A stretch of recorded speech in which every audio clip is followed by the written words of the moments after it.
for the fire marshal. That's real important. And while you're doing that, I'll just remind you that should we need to make a fast exit, we would go out the door, down the steps, out the front door, and move to the left.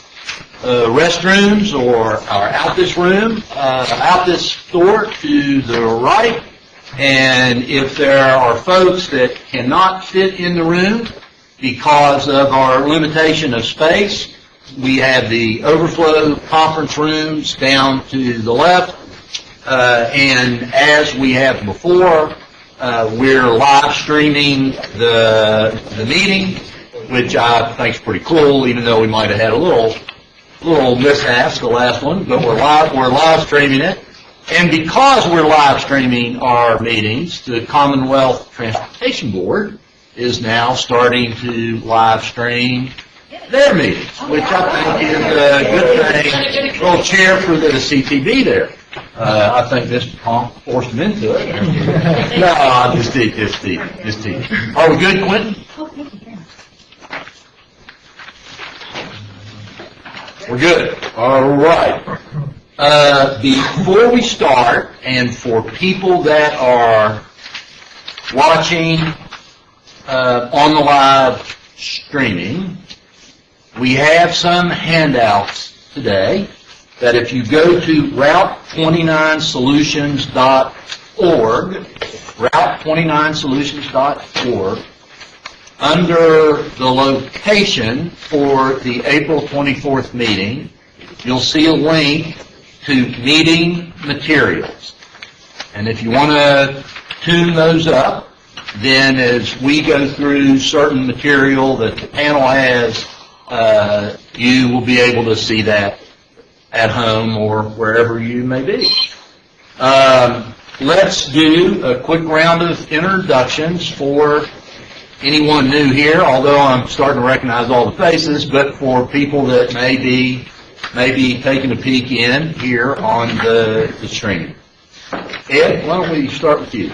I'm with Craig Hill with Fitchburg Chamber.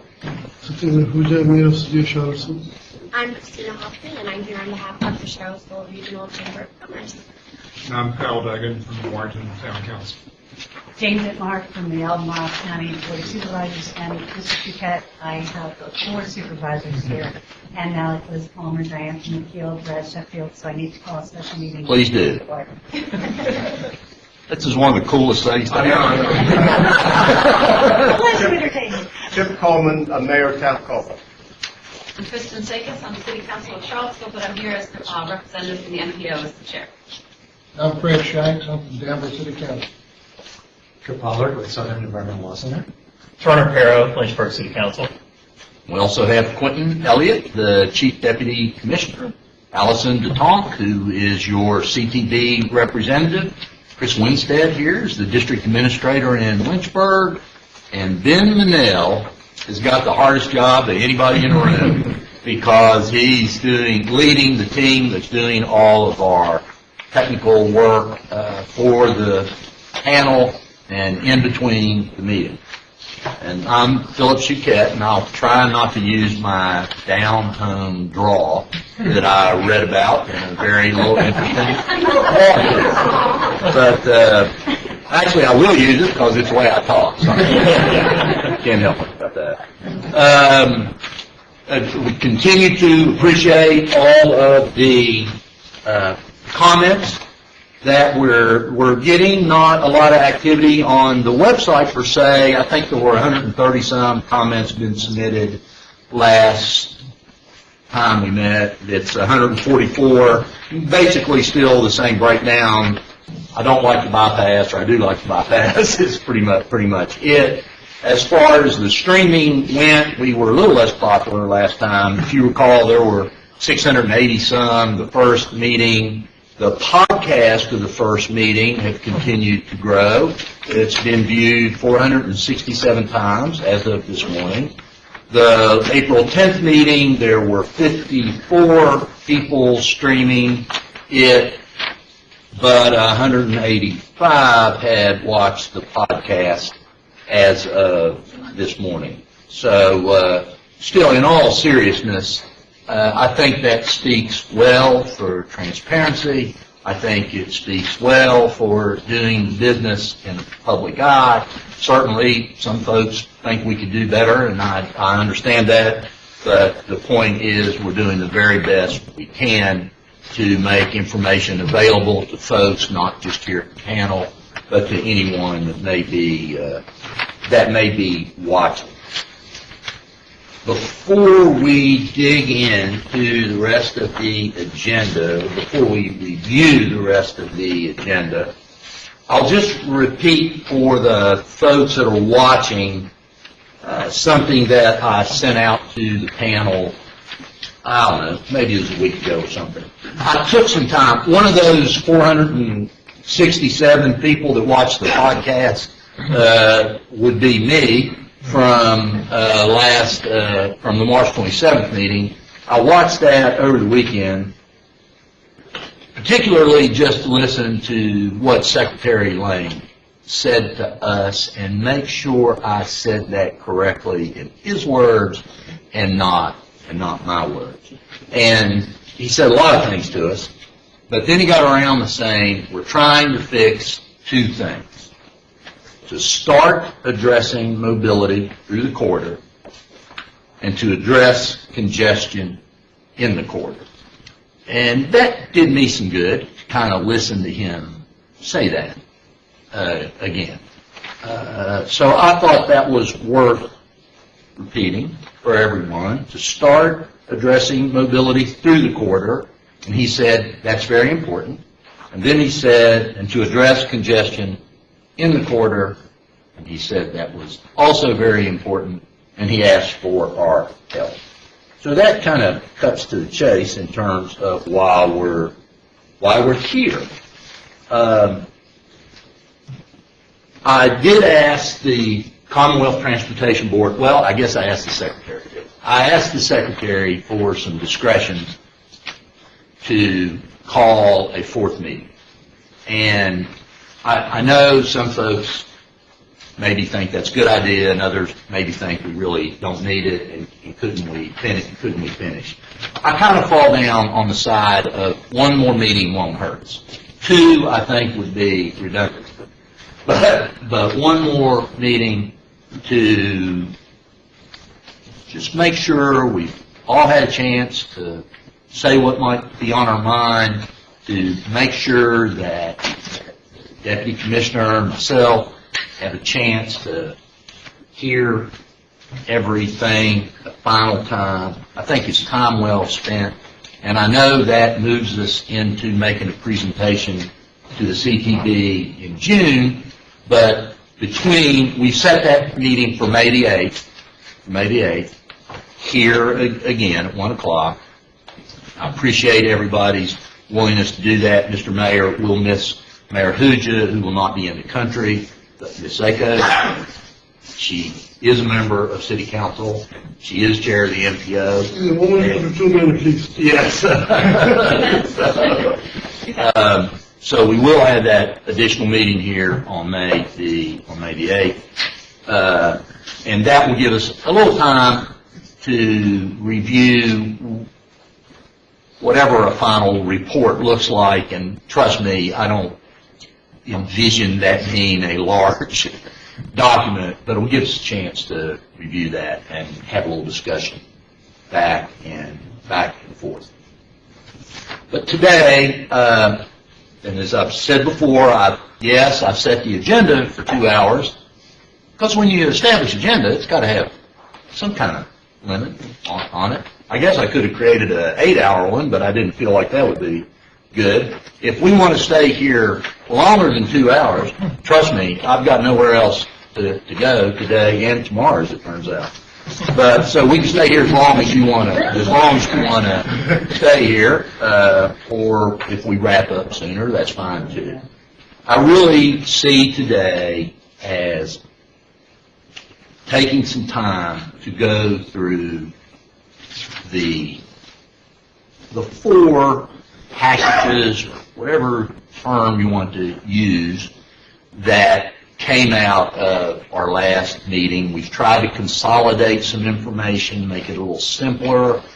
We did take to heart the matter of what about right-of-way. Christina asked a question that, frankly, I kind of went away thinking we should have had a better answer. Well, of course, we didn't have any answer. So, should have had a little bit better answer. And have had the technical team spend most of their time, frankly, over the last 5 days or so to look at that, and we'll talk about that a little bit more. We're also getting to a point where I want you to keep, where I would ask you to keep one important thing in mind. While we're free to talk about whatever we want to talk about, I'm not much for just talking about things. I like to think it's going to lead to something that can be implemented. And when you get to that, we've got rules that you have to play by in the Commonwealth of Virginia. And two things have to happen before a dollar gets spent on any transportation project. Because this project is where it is geographically, it must be included. Whatever projects move forward must be included in the Charlottesville, Albemarle, Metropolitan Planning Organization's fiscally constrained long-range plan. That's not a like to do, that's a must do. The second thing that has to happen is that Ms. DeTonk and her colleagues have to agree to take a dollar out of their available revenues and say, I'll put it on those projects in the 6-year improvement program. So those two things, without both of them happening, we won't be able to move anything forward. Now, I'm not saying this to prejudice the end, but I can tell you that come June, and standing up in front of the Commonwealth Transportation Board, whatever comes out is going to be something that I believe has a reasonable chance of moving forward and being implemented. Or otherwise, regardless of how we might feel about anything, without those two things taking place, something can't move forward. The other thing I can tell you, and I'll say this perhaps from a biased point of view, this money has been allocated to this region to improve mobility. I don't expect in June to stand up in front of the CTD and suggest that we do something in Bristol. Now, that's no offense to Bristol, but I'm nowhere near ready to think that we can't use a couple of $100 million that make things better in the 29 corridor to start to address mobility through the corridor and address congestion in the corridor. I feel very good that we're going to be able to make a suggestion in that regard. I've given us a lot of time on items 3 and item 4, which are, for the most part, I think two things we'll consider together: review components of the 4 concepts, and then think about a solution or package of solutions that we would want to forward to our crack technical team here for like one final review. And then we can, well, I guess we don't need to talk about item 5 anymore since we already talked about the May meeting. What I thought we would do, in your notebooks, you've got a packet. What's in your notebooks for your packet for this meeting is what is on the website and available for people to review while we're watching. So, if you're watching streaming, and if you go to Route29solutions.org, You've got access to everything that the panel has today. This screen that some of you may see in the background, if you're watching streaming, is for the benefit of trying to display things as best we can, not only for the panel, but for the public that is here. Unless you have some other thoughts, I thought we would begin to walk through. Could I ask a Yes, procedural question yes, first? yes. And I heard an and. It has to be approved by the CTB, and it has to be approved by the MPO. Yes, Our recommendation goes to the CTB. yes. So we have no influence whatsoever on the NPO.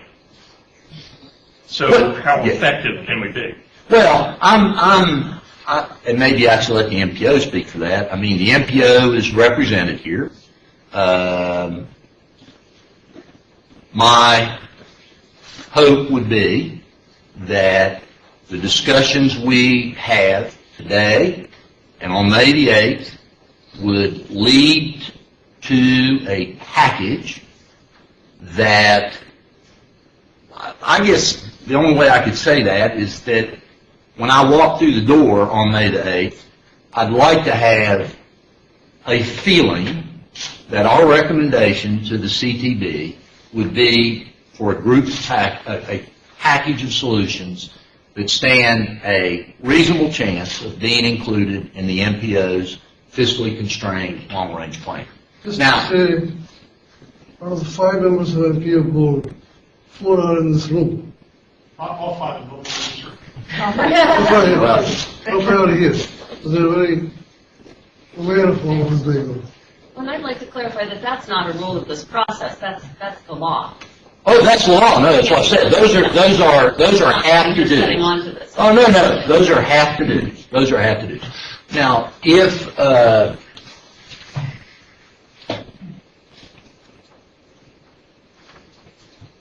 folks would,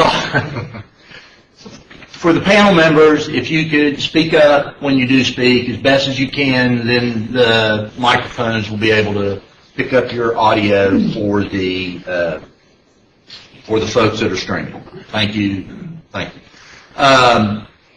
Should we make a recommendation to the CTB and the CTB allocate money to a project that ultimately does not get funded or get included in a fiscally constrained long-range plan, then VDOT has a process that they would go back to the CTB and say, that's happened before. This particular project, ABC, was not included in an MPO's fiscally constrained long-range plan, and money would be reallocated.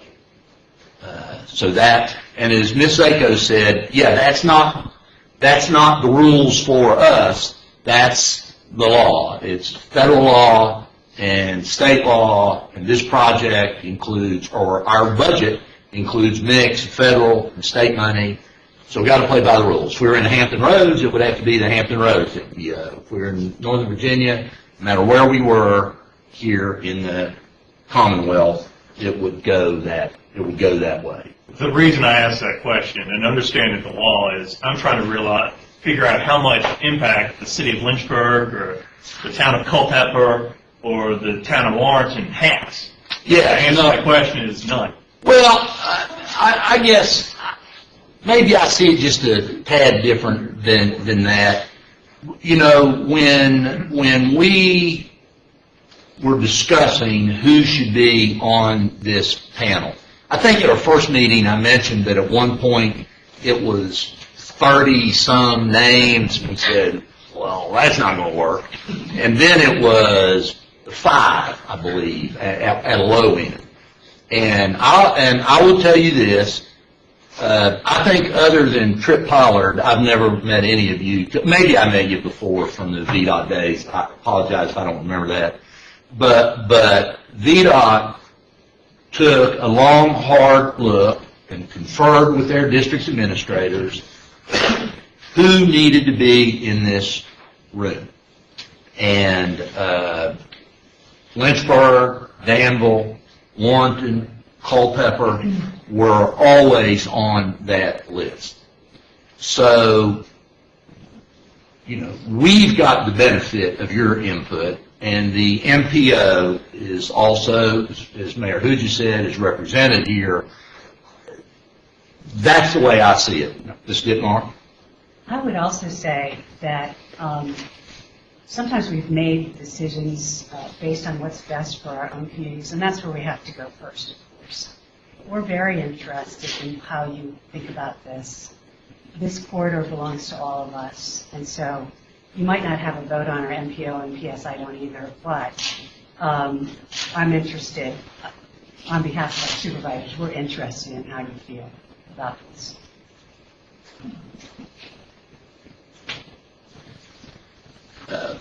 What I thought we would do is look through these longer posters, just one by one, to not from the standpoint of do we like it or not, but just to understand what's in it. And I did send a little instruction sheet with the posters to try my best to make sure that we didn't get confused, particularly when we look at typical sections for grade-separated intersections. You know what? I just caught Susan out of the corner of my eye. Susan, again, is here to take notes if we need to capture anything, but I will say again how important her professional involvement is in helping us put, frankly, she's been a master person behind putting nearly all the materials that you have with you today together. So Ken, let's start for those in the room and anybody watching. And for the folks watching, the order that these are presented is exactly the same order that they're in the PDF on the website. So this first one just happens to be the median throughway low bill concept. And I know it's a little fuzzy. Apologize for that on the screen. There's not much we can do about that here. If you're watching at home, it should be very clear. There are a couple of important things on the page. The typical sections, which are the pictures of how the road would look if you took a saw and sawed from one side to the other, the typical sections. But there are also some right-of-way widths in there. And Christina, these and panel, these right-of-way widths are a fair representation of the general right-of-way width. For example, existing Route 29 north of the river varies from 120 to 130 feet. That's in the top box. If you look down at the next one, it says programmed Route 29 widening Polo Grounds to Town Center. Add one lane within the existing right-of-way. So all of this work is basically within the existing right-of-way. What you'll see today is that for every idea, every typical section on all four of the options are within existing right-of-way as best as we can tell, or largely within existing right-of-way, and I think that's going to be important. So each sheet shows a typical section, and also consistently on each page, you'll see a box that includes a project that's under construction, which is McIntyre Road Interchange.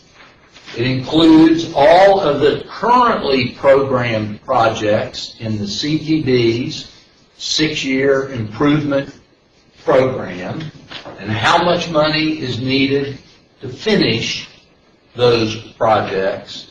And then you'll see the additional concepts that are included in each particular option. So for example, for the median throughway low bill, which if you remember was kind of, let's take an existing lane and convert that to predominantly used for through traffic through the corridor. That concept also included eliminating left turns at certain intersections, constructing quadrant movement turns at 4 different intersections: Hydraulic, Greenbrier, Rio, and Hilton Heights. And then each item also includes consideration of express bus service, park and ride lots, access management, and bike ped improvements. And we'll talk about rail. Yes. Oh, yeah, I was going to say Yeah. the same thing. I mean, I'm a civil engineer. I'm not a transportation engineer. What are quadrant movements? Yeah, Ben, why don't you've given this explanation several times. Quadrant movement is essentially you have to. And you have to do it loud.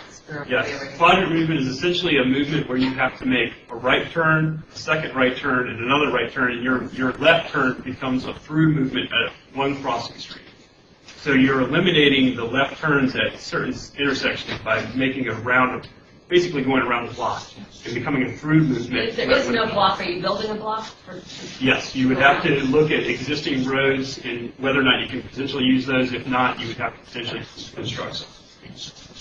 So, Turner, you were looking at a picture of it.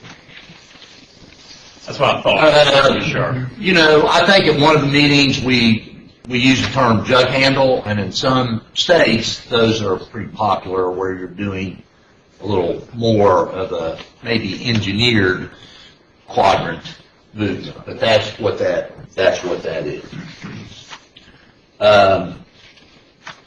So if you look at the median throughway low build, which was kind of the, let's use an existing, add an additional lane, and use existing lanes to create 2 inside express lanes.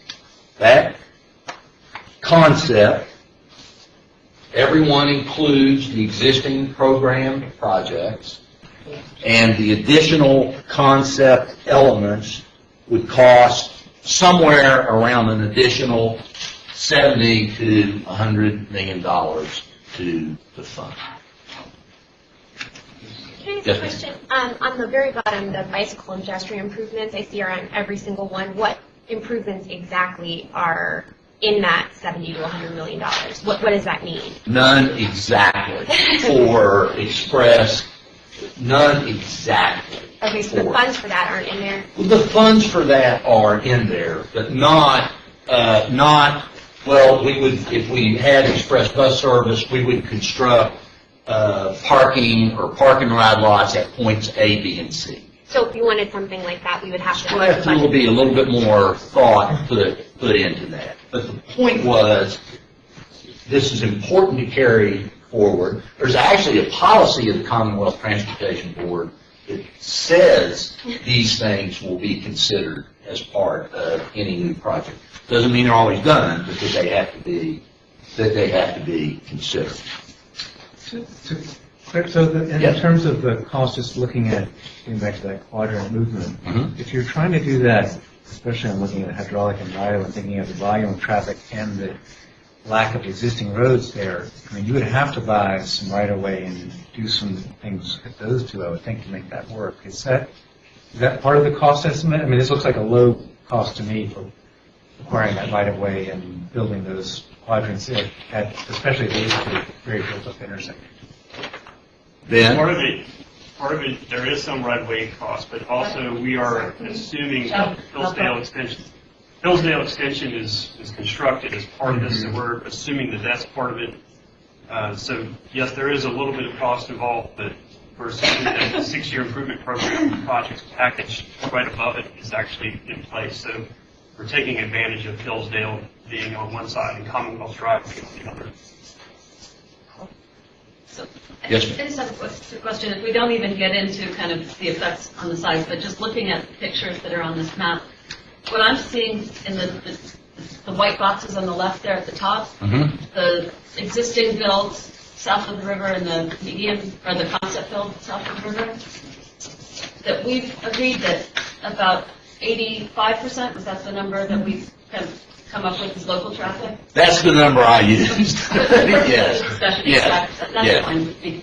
So 85% of the traffic of these 4 lanes in the existing set now have 75% of the lanes left, because they're no longer in that left lane. Plus, they have to go all the way around anytime they want to turn. So the 85% of the users are using less space, plus having to do the quadrant turn. Is that right? The median throughway low build concept does convert an existing lane to a through lane. Without additional right of way. So 3 lanes instead of 4. Without additional right of way, 3 lanes instead of 4. Theoretically speaking, though, those lanes would be available for the people that are going through. The others that are local, if they were to want to turn left, get to the left side of the road at one of those quadrant intersections, would need to make the quadrant movement. Plus all the people who want to turn right are in one of those The roads. people who want to turn right would be turning right. Yes. All right, I just, Brett? Yes. I want to get a better handle on local traffic when you talk about the Okay. 85%. Isn't it fairly likely that a percentage of that 85% is going to be going the whole route of this project? A Or at percent, least yes. 3/4 of it. Yes. Yes. So, I mean, you need Yes. to keep that in mind. Yes, particularly as you get to the ends, the percent of through traffic increases. And, there are folks that would say through traffic is 45 to 50%, and there are folks that would say, or have said to me, it's 3%. I'm going to tell you, I don't know if it's 3 or 50. What I know is that from combinations of various pieces of work that have been done, if you look at this particular corridor and the traffic that travels through it, seems to me to be about 15 to 20% through, but as you get to the ends, that number definitely increases. Let me just follow up with Yes. that. If someone were to get on at the best intersection Uh-huh. and be traveling to Rio Road, that person may be in the through lane to get that far. Oh, yeah, absolutely could. And a large Could. percentage of the people local would at least do that much. some percent. Some would. Okay. It's I'm just reasonable to saying- think that some would. My point is that part of that 85% is going to be in the through lane part of the time. That's true. Here's another way you could look at it, is that for existing Route 29 south of the river, the designation of the lanes change, the distribution of the traffic is still across the same available capacity. Did I say that right? I said that right. Yeah. Paul? Yeah, okay. I guess I was really just kind of looking at, if the MPO is one of the deciding factors in this, of how likely the MPO would be to look at something like this and say it's going to serve local needs. Well, there's also the MPO and the Commonwealth Transportation Work Randall's a different composition than MPO last time, voted to put $250 million towards that 15% of through traffic in the area. So let's keep that in mind. Opposition. But this is a good concept. And Yeah. don't forget, it's just a concept. That's And right. our job is to move through traffic. So, Art. so That's part of it. yeah, part. Part. And also to address safety, which is a high percentage of accidents in this area. So we got VDOT's number one goal is to prevent accidents. So let's keep safety in mind as well, which we don't talk about much. Well, I've tried hard to not label any of the concepts good or better, and really have driven the technical team, probably Susan particularly, insane from trying to eliminate words that suggest value. They're concepts. Right. These are what they contain.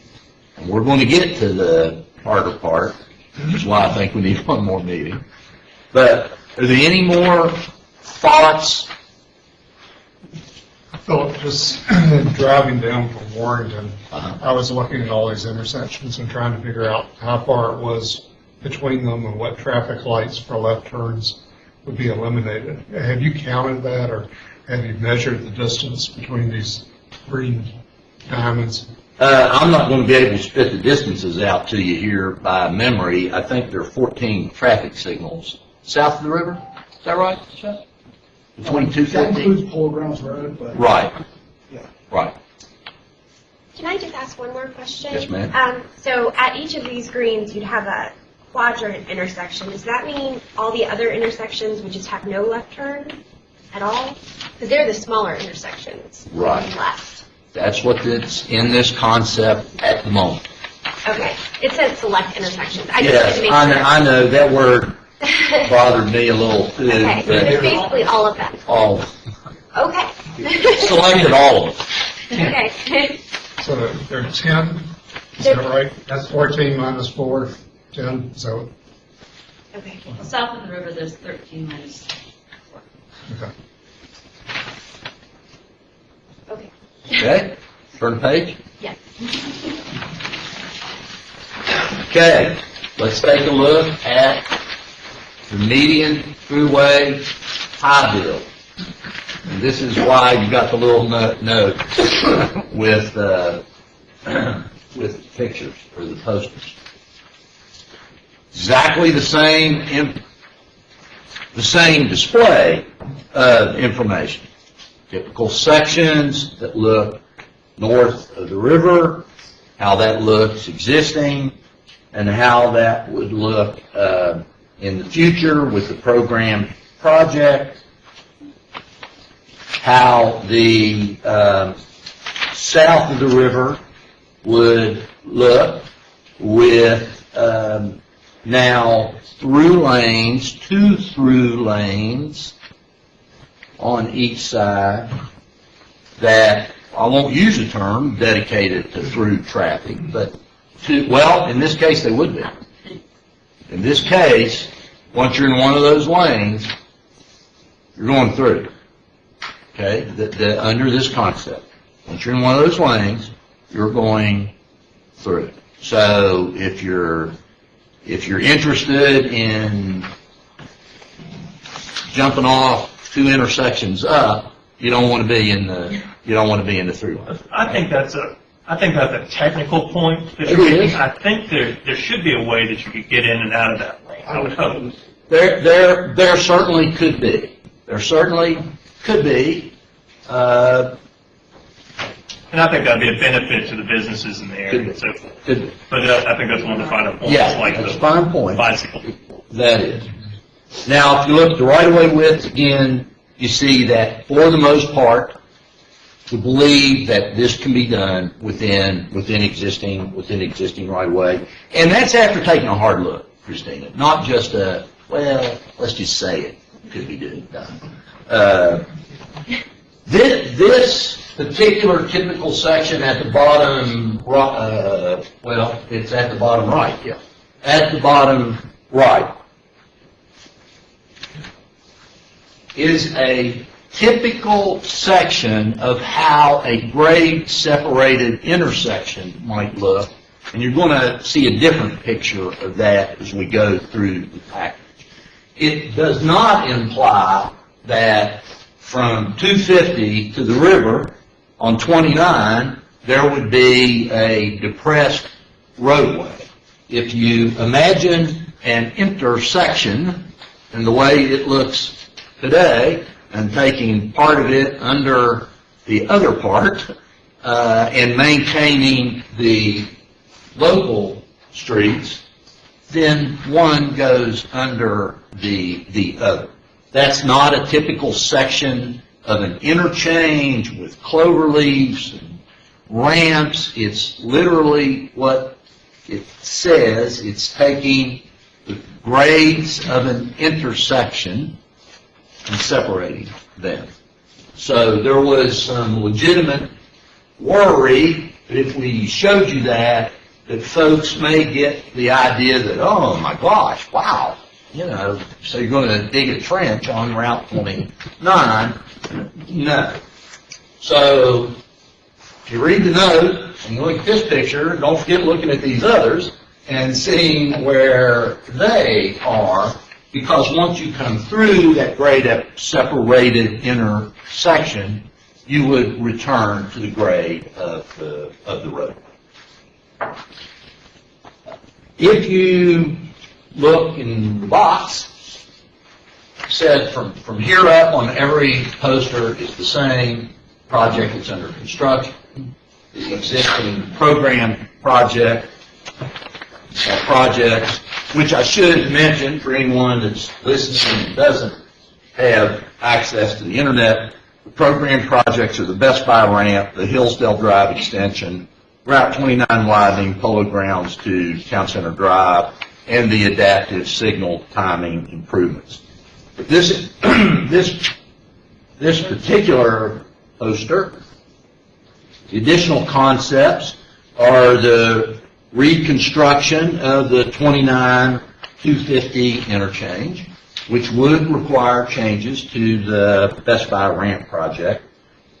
There's some reconfiguration to grade separate 4 intersections in this particular concept at Hydraulic, Greenbrier, Rio, Hilton Heights, and then the last 3, which are also consistent, the bus, access management, and bike head.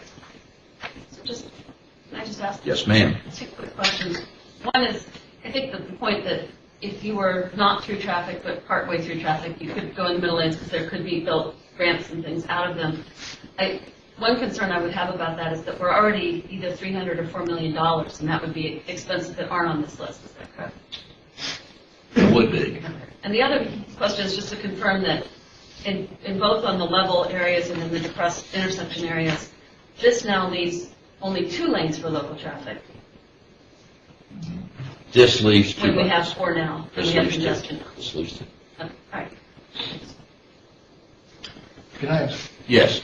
On, reflecting back on the first option, that included no intersection, Best Buy intersection improvements, is that correct? It does include the Best Buy ramp is one of the currently programmed projects. Okay, but nothing in addition to what you've already got programmed? Say that again, please. Pardon me? What's your question? My question is the difference between these 2 alternatives with the Best Buy ramp and the intersection. These 2 alternatives, as far as the Best Buy ramp go, there's no change They're both to the the same. Best Buy. They're both the same. Both the same. I thought I heard that there's a reconstruction Yeah. at 29. Oh, yeah, I'm sorry. Yes, this one would require, the median thruway high build would require changes to the Best Buy ramp project because it includes a reconstruction of Route 29 250 interchange. But it did not include more improvements. It's the same level of improvements. I think it's different because of the concept. I think that's what it is. I'm trying to It's just not the distinguish same. whether this is a better option for that intersection or not. That's. Without using the word better, from my standpoint. No, I'm not going to make, no. What the Best Buy ramp project is essentially adding an additional lane to the Best Buy ramp and a lane to get over into this additional lane off of 29. Which is more than the first option. Maybe not. That is the first option. That is the first option. What's the The second? second option would be as yet undesigned reconstruction of the entire interchange. Making it more efficient interchange. So you could get those people in the middle lane going south. You would have to do something to the interchange under this option to help direct traffic to either the local lanes or the through lanes. It would be a higher functioning, clearly from a traffic engineering point of view, it would be a higher functioning interchange than it is today. So I'm glad you asked that question because I was operating under the assumption that these are the same, plus the price doesn't change. You've got 33 and 43. The price to complete the programmed projects is the same. All right, but that sounds If- like if you're redesigning an entire interchange. That's why it looks the same. If you're redesigning, if you're spending more money down here on this option, you would you would not spend all of this money to complete that project, the Best Buy. Okay. So that could, That's the difference. so that could take it down to 207. Well, no, that's just the Best Buy, the additional money to complete the Best Buy ramp, the additional money to complete, out of the 43, 6 Okay. is to complete the Best Buy ramp. In option one, in the first one we looked at. Yes. To complete the project that's programmed today, lovingly known as the Best Buy ramp, would take an additional $6 million. Best Buy ought to be, we ought to be getting something out of it.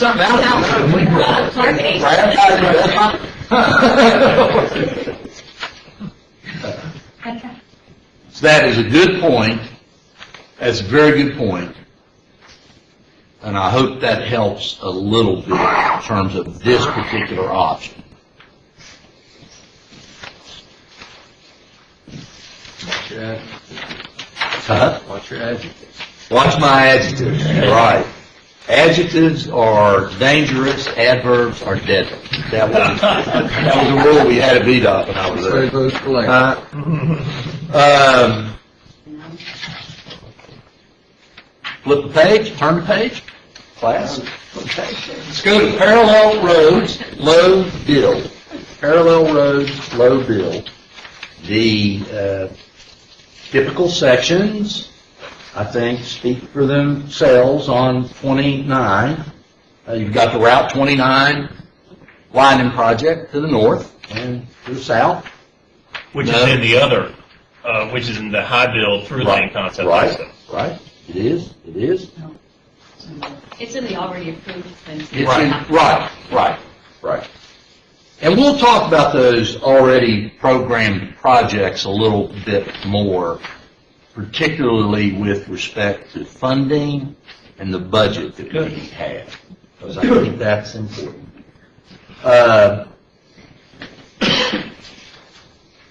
The concept elements box, the parallel roads low build concept include additional concept components, Workmar Drive extension, express bus, access management, and bike ped. So basically, it's the existing program projects and the extension of Workmar Drive. Is from roadway improvements.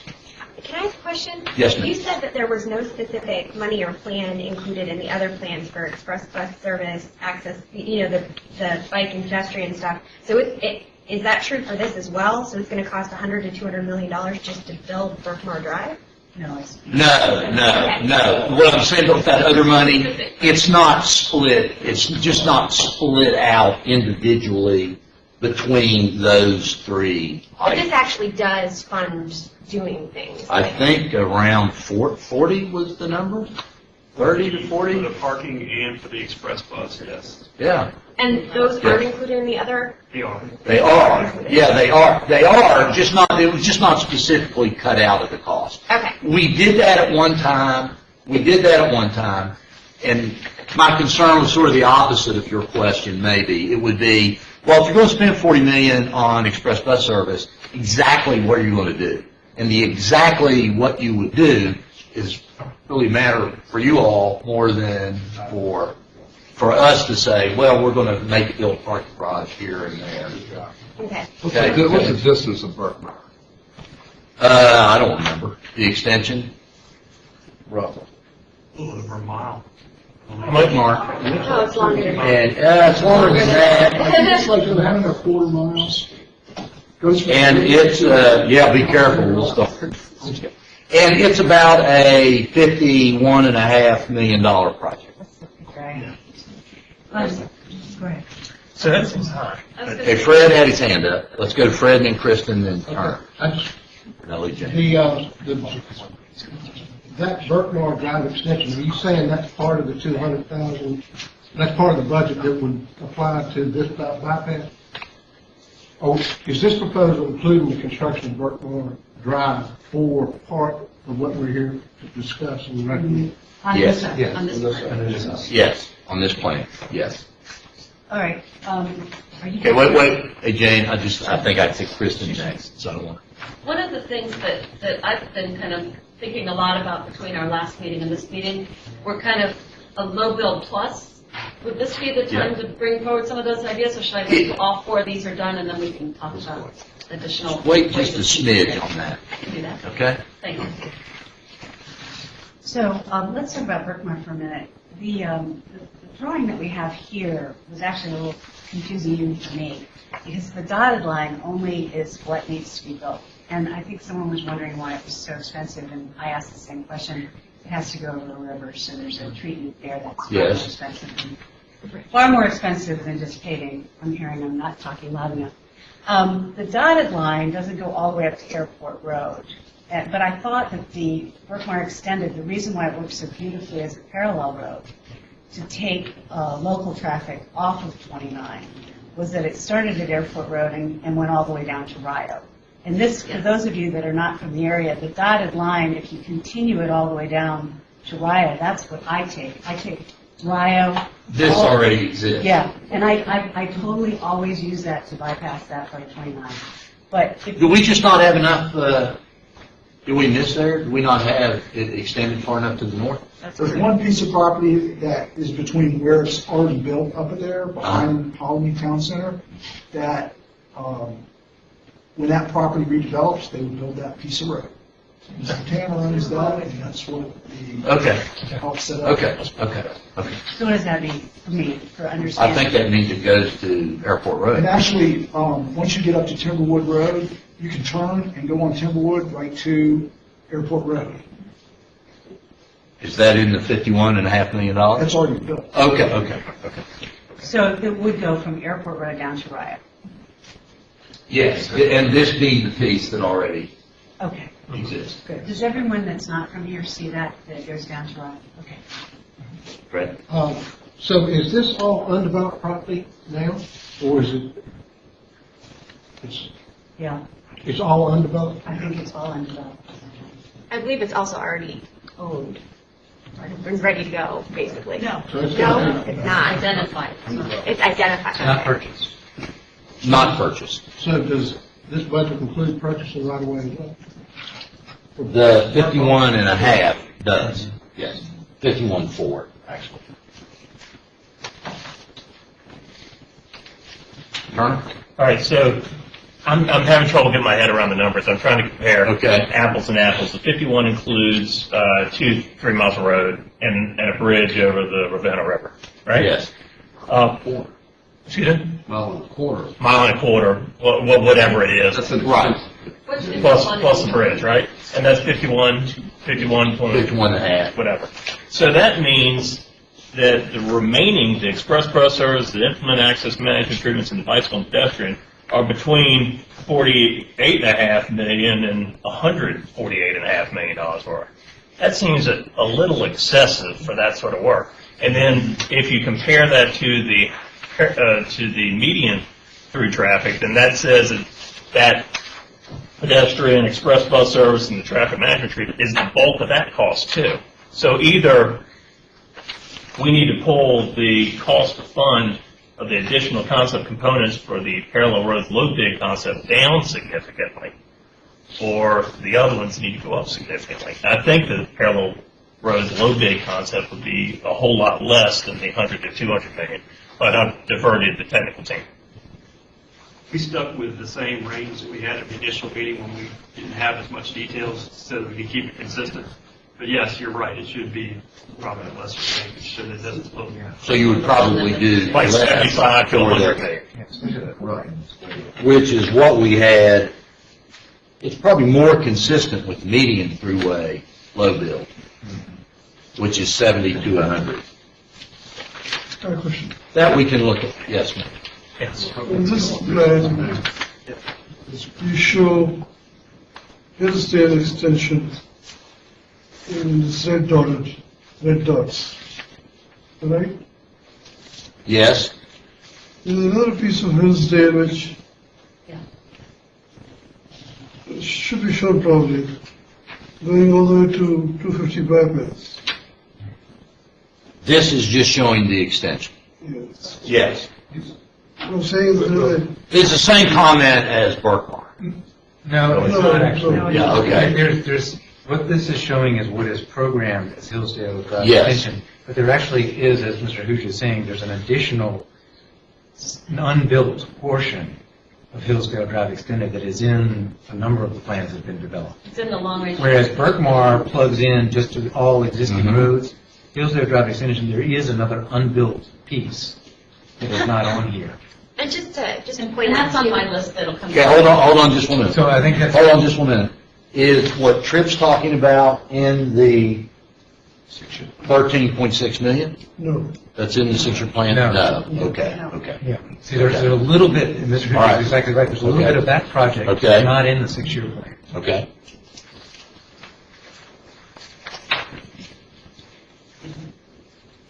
also to explain the $50 million too, I just map quested from Hilton Heights Road to Town Center. It's actually almost 2.7 miles.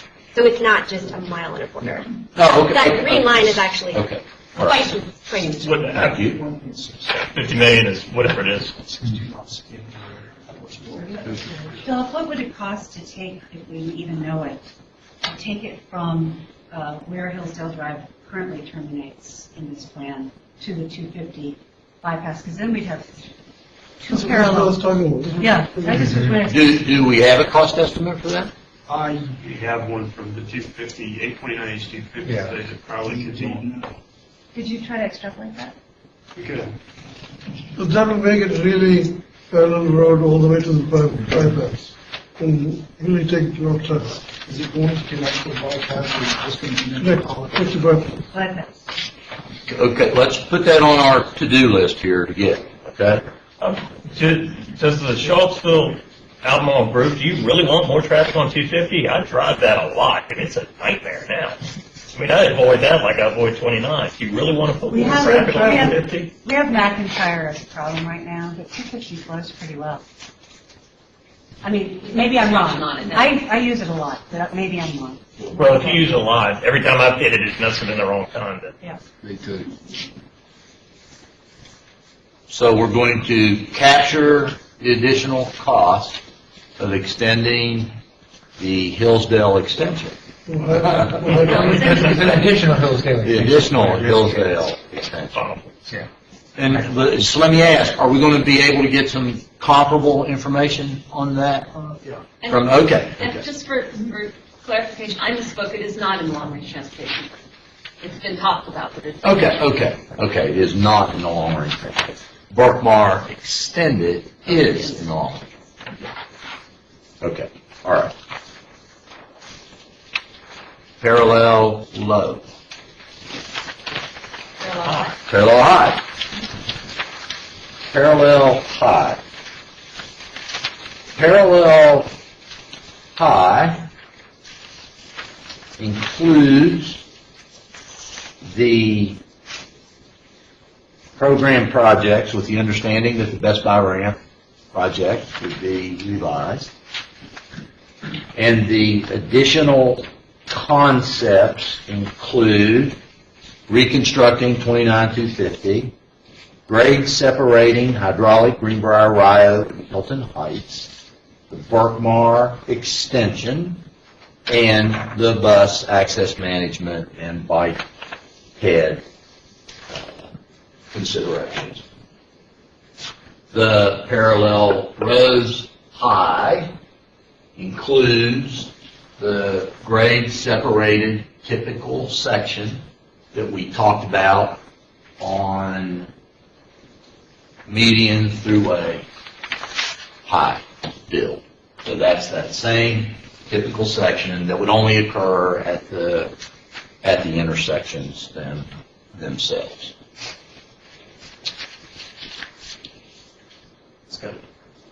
The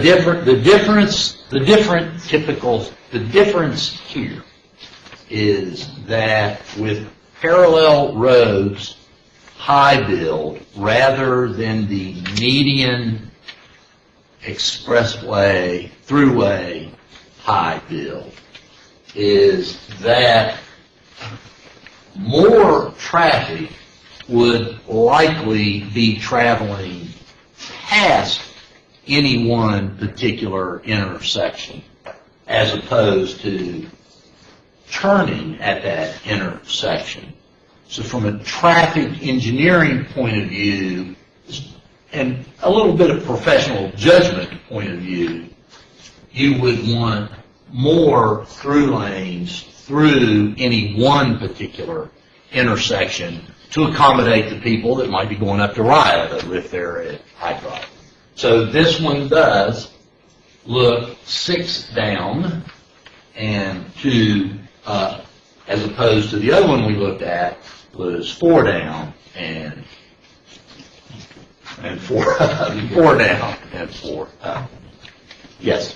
So my understanding is that we're looking basically at $200 or so million plus the amount that's already in the 6-year plan. So what I'm wondering is, especially because we still have talked about light rail, or not light rail, but additional train from Lynchburg being another expenditure. Right. Since this is obviously way over that, even at its lowest estimate, what parts of this wouldn't actually happen? Yeah, well, let's talk about the numbers for a minute then in general, if you're ready to talk. No, one more question before that. Okay. This implies interchanges, 3 interchanges. Grade separated intersections. Yes, 4. One more question about this generally. Does this eliminate left turns at the other intersections? Because I'm just not seeing that. No. It says implement access management treatments, which I thought was partly what That's what that I is. thought too. But Well, Not necessarily. not necessarily. I mean, it's kind of hard to implement access management backwards. You can do it. But no, this one doesn't include eliminating the other left turn. Okay. I'm sorry, you're saying that all left turns not at those 4 intersections will remain in place? Left turns at these 4 intersections would remain in I'm place. sorry, what about the other intersections? Yeah. Other than that? The other 10, yes. Like it's There all would and still be a then left turn? Would remain. So there would still be lights? There would still be left turns. If the city keeps the lights there would still be lights. Okay? Okay? There would be. In terms of what you're anxious to get to, and to talk about the money we have, budget that the secretary gave us may be the better way to say that. Let's step back a minute. We had 15 solutions, boiled that down to 9 with our good old yes and no chart that everybody was equally thrilled or not thrilled about. When I say everybody, I would include all of us in that. But service purpose,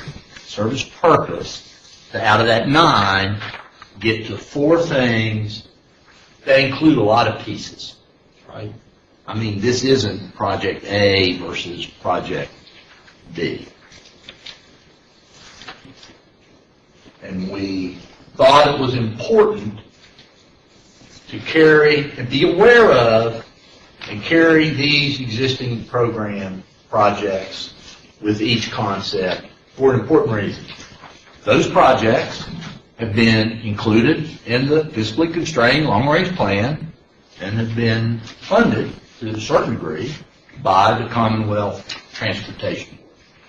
So they're the product of a transportation planning process that ended up being funded in the 6-year plan, along with a few $1 billion worth of other projects around the state. There's a balance on those projects to fully fund them. One available method to the CTD is to take from other revenues and fund those projects out into the future at some point to finish them. The 43 million, these are big round numbers, but because I like big round numbers, are 18 to finish the widening of, well, we'll do them in order here. 6 for Best Buy. The first Hillsdale extension, about 16 million. The traffic signalization, about 3. And in order to make the widening of 29 work without the bypass, about 18. And I'm hoping that adds up to 43. So 18, 6, 16, and 3. So that's 43 million. An option could be, out of our money, to say, let's take some of our money and use it to finish those projects. Or I should say, recommend that to the Commonwealth Transportation Board, that money be allocated to finish these projects that are currently included in the constrained long-range plan and the 6-year improvement plan. And if you were to take 40, 45 million away from 200, the Secretary indicated that he might be a little more generous than his 200, but I don't know how the CTV feels about that. I think he said maybe 220, 225. No, he didn't say 300. So if we took 40 to 45, we would have a balance of 155 to 160. We have additional components that we've identified with each of the 4 big packages that we moved forward. As far as I'm concerned, the days are long over when you tell people it's all or nothing. I don't think transportation gets done that way successfully. So there are menus of projects that are included in each of the big 4 here.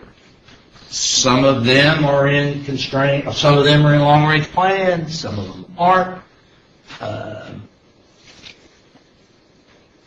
But there are components there that are available for us to think about and consider.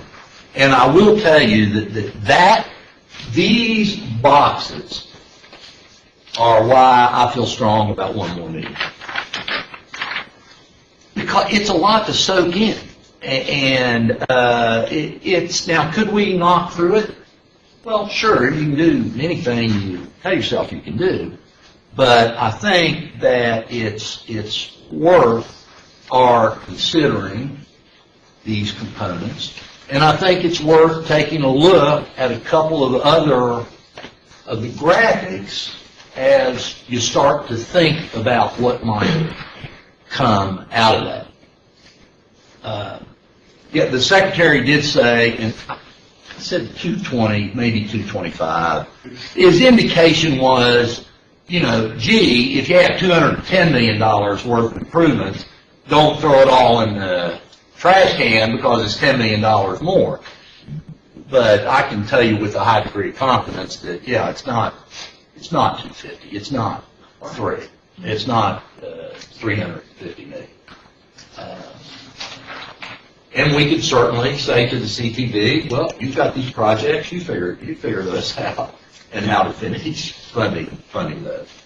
I do want you to look, I would like to look at the next couple of graphics just to get a little different idea of this grade separated intersection. While we're still on money and before we get Yes. to anything, as Turner pointed out, one of these little cost to fund for that below the line additional concepts was cost. As the technical team said, they tried to just stick with what we had in the first year, which I understand. How comfortable do we feel about the other three? Pretty comfortable with all of the components of them. Cost of fund, one of them was off pretty far. Well- The other three we feel are ballpark. Yeah, and I think the one should have been adjusted more to the 70 to 100 million as we did. That's true. Bergmar cost about 51.5 to extend. A grade separated intersection, we think, is 60 to 70 million dollars. And Chuck Proctor is a pretty darn good estimator here, and he and I have talked about this a good bit. Can we just go take a look at that?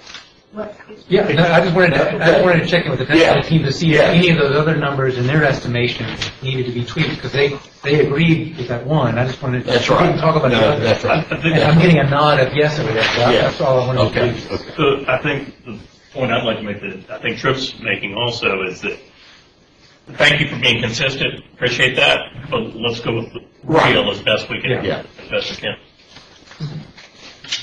Staying on the money for a minute. Yes. Okay, so we have an idea that 60 to 70 million for grades separated. And I just hear, how much is other treatment, quadrant? How much do those cost?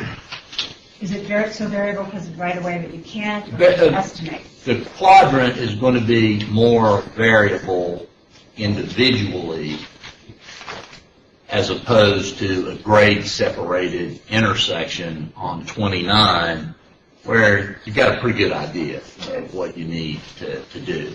Now, I don't know, do we have an estimate for quadrant by quadrant? I don't think so, but maybe we do. No, but it'd be an order of magnitude It less. Oh, yeah, it would. Yeah. Oh, yeah, yeah. Because basically the intersection is unchanged if you just took a tight picture of it.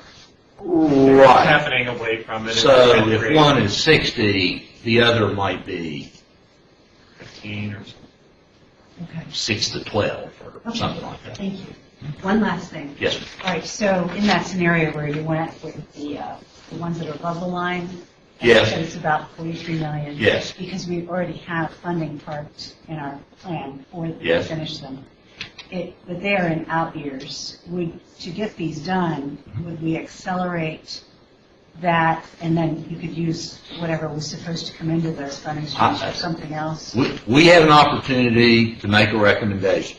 Okay, As far as I'm concerned, I think that recommendation includes money and a way to move these projects forward as much as possible within the next 4 years. That's what he told us, right? So time is something that we can recommend to the CTV. Okay, thanks.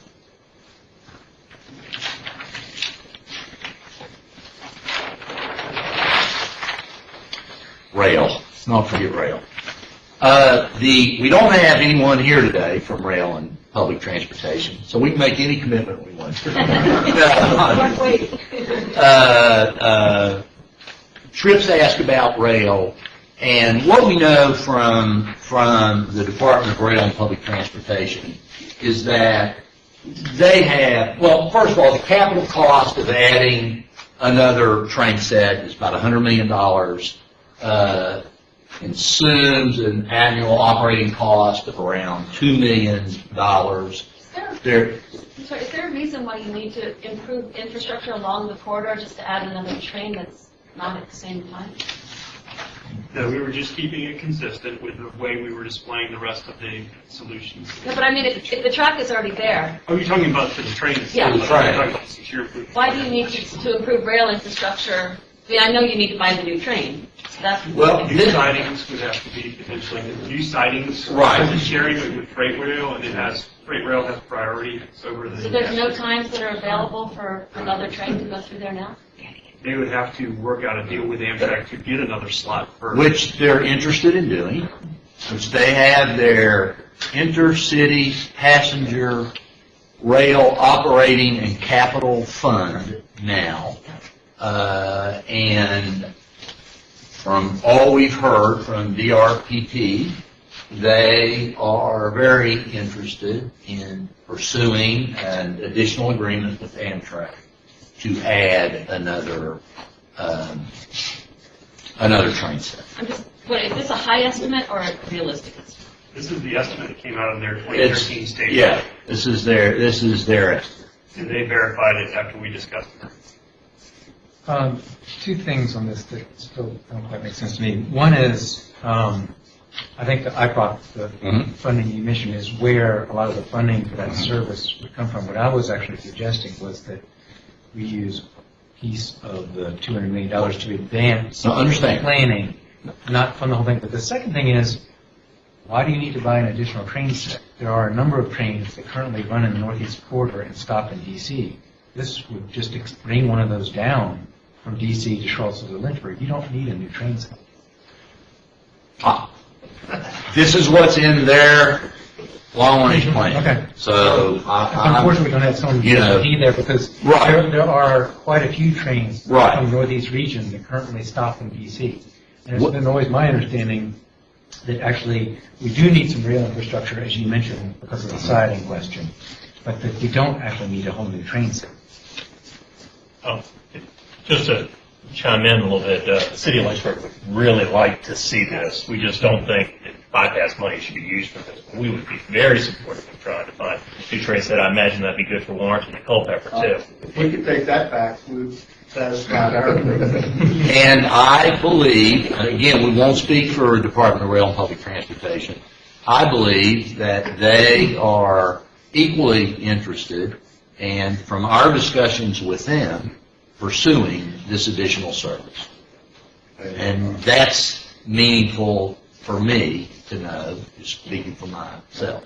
And I'm inclined to think that if we don't go drastically over budget and demand more money, that's going to possibly make money available. Yeah, possibly. What I can't speak to is how meaningful that is to them. I just don't know. Now we're talking votes. Right. It's important to us too. No, it's important. It's important. So It's that's something important. I think we all Yeah, totally agree on. it's important. Now we're talking. If we The, don't have someone to be able to hear for the next meeting, could we get a little bit better explanation of we'll get costs more. and what would be needed to advance it to the next phase of we planning? can get that. We can get that. Because if it's, for example, $5 million to advance it to the next phase of planning, maybe Lynchburg would reconsider, but I certainly would think that would be a good use of this money. So, but I do not know. I'm not going to make a conclusion about what I would think, but we'll get the information. We can just get Let's that. get the information. I want to skip over the next one for a minute. Just show us real fast, though. We can come back to this. This is just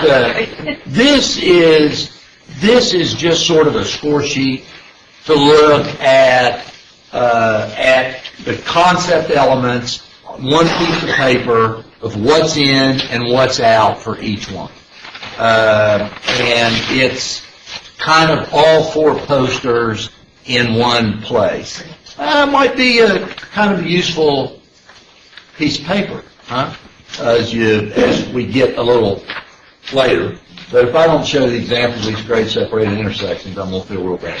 Can you flip that one real fast? Can't? Well, you can, by golly. Now look, this is hydraulic because we had to have an example, and this is what the information was available, so don't read anything into that other than I'm sure no one will read anything in it. No. This is existing hydraulic and 29. And I had to see the existing with this, because when I looked just at this, I said, geez, no way you can fit that. There's no way you can make that work. Well, not so. You can. This shows that typical section is this.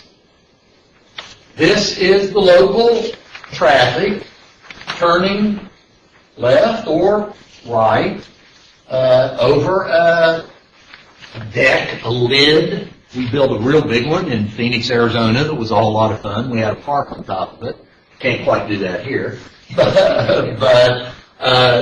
So if traffic were approaching hydraulic and wanted to get to Greenbrier, they would slip underneath this lid, and if you wanted to turn left, you would stay on top, turn left or right, or go straight if you wanted to. This shows some treatment for how you could add pedestrian crossing. This isn't a pedestrian overpass. Those are about $3 to $5 million a pop. So this just shows that you could have a little protective area in here. And now a pedestrian is just crossing this and not all of it, right? Not all 8 lanes. This is nothing but this is more than just a cartoon. There's some engineering behind this that gives you a high degree of comfort that it fits within the existing right-of-way. Christina? Just even in the picture, though, it kind of does look like there are portions of a parking lot, and I mean, just it is taking up a little bit more room. And I get that this is just a picture. It may or may not. Okay. But if it took up a little more room, it would be a little bit. In my judgment, quite honestly, a reasonable little bit. Now, someone else may not see it that way, but I see it that way. I'm comfortable to say that if you did this largely fits within existing right-of-way, and yeah, there might be a sliver or a slip here than there, but not a let's put somebody out of business kind of slip. Now, if you're here, you might feel differently about that, and that I certainly understand. Okay. Excuse me, I want to geek out for just a moment, but that picture warms my cold engineering heart. That is a beautiful piece of work. It opens up so many possibilities. I love to see the pedestrian connections across the intersection. Think about, you can transform now hydraulic road from where it gets bigger. Thought that was important to see. This is exactly the same picture, it's just bigger. You've got the opportunity to transform hydraulic road from a thoroughfare to a boulevard, and you could tree line it. You could give that bridge that tabletop. Is that what you described it as? I said a lid. Some character, and it could really be a neat piece for that intersection for people coming through hydraulic road. Now, what's beautiful? What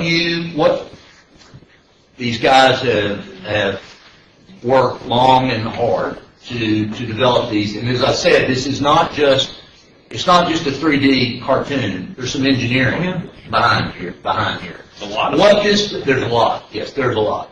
What this doesn't show, and they're going to have for us, just from a picture point of view, this focuses on the grade separation, and you don't see that you're at grade with other traffic. You're just slipping down underneath here and then coming back up. coming back up too great. Paul's dying to say something. If I am. I'm part of the technical team as well, and I was trying to find the right time to interject this. I think it's important that we go back to something that's been talked about earlier in this meeting and also in previous meetings about the 85 and the 15. It's very important. 85 what? The 85% quote local Okay. traffic and the 15% quote through traffic. Because if we stop there and don't understand the details, one would say only 15% of the traffic would be down low, and all the rest would be in the remaining lanes, which has been reduced. But it's not that simple. Right, well, we talked about that. Yeah. Right. We talked about that a little bit, that when you just grade separate an intersection, there's not 85% that want to get off Right. here. They would go to the next one. And they would have these lanes available to them. Yeah, they would have choices. That's what they would have choices. And even if that median expressway continued from the river to 250, it still wouldn't be only 15% in the middle, because those numbers are from, let's say, Right, Lynchburg to Washington. right. Those numbers, though, are No, they're hotly in this contested. area. So, but this, I thought was very important to get an idea that this is not, there's not some big loop here that's taking everything out in its path. It is literally separating grades through an intersection. And if you did it you could change hydraulic to Rio or your favorite intersection, and a grade separated treatment would look something like this. And it's going to cost about, it's not cheap, it's not 160 million, it's probably 60 to 70 million dollars. Because this is really helpful to me, and I think to us locally, as a way to envision it, because I think it's a lot less scary than some of the cloverleaf things that have come in before. Yes. But I think that, we do have, in our long-range transportation plan, a grade separated interchange at Hydraulic Road about 30 years out. And I think that that's, when we've done local planning, I think the idea of having the parallel road structure in place, partly so when you're constructing this, you have somewhere else to go, so it doesn't just stop traffic No. for 2 years, which is, I think, what would happen with that. But I think that this is really helpful for our long-term planning. I'm not a big fan, and I don't think that, from the MPO perspective, this is what we want in the short term, but this is way less scary than some of the drawings that have been out before, so thank you for doing that. There are a lot of construction techniques, they're not painless by any stretch of imagination, I think but much less so than you might think. the cost in this process, when we're looking at a cap of even $220,000 or $220 million, one of these is going to blow One of these is about 60. a half. But one of these is about 60 to. And so to then we 70. wouldn't get the parallel road structure if we did these instead. And so, to me, if you're Don't looking know at that. shorter term, I don't know. You get everything except for well, Brookmore is a key part of that Uh, structure. I don't know. I wouldn't go there yet. I wouldn't go there yet. Not that, I'm not thinking ahead. But I wouldn't go there. I wouldn't go there yet. Now, why do we show you 1 and not 4? Because you don't have to do 4. You don't have to do any. I mean, example So, I'm sorry, I misspoke. Yeah. The one that's in our long-range transportation is Rio. now is Rio Road. Yeah, which is an yeah, envisioning yeah, process. right, exactly. And Rio is what we thought probably come first. I have looked at those long-range Yeah. plans and that visioning plan and noticed that these were in here, as well as a little writing that's in your plan that you're getting ready to consider for. I think it is. Yeah, we're not really doing a whole lot new, are we? Yes, ma'am. When and how? So the change, grade separated change looks fine, in the right of way. But if you go further down, north or south, you won't be able to get, for example, from Kroger to West Valley, you can't do that anymore. You drive way down. You can't cross mid-block like you can right now. Well, this wouldn't extend. If you went out yesterday and spent some time looking at the profile, Route 29, and there's a couple of these that kind of cry out for some treatment that just by the way the existing terrain is, set this type of thought up pretty well in a way that lets you get down through and back up in a relatively short distance. Because all you're trying to do here is just, the people that don't want to be up here are there, and just getting them through. Do you have pictures of Rio since it came up? We don't have this picture of Rio, but we have another picture of Rio.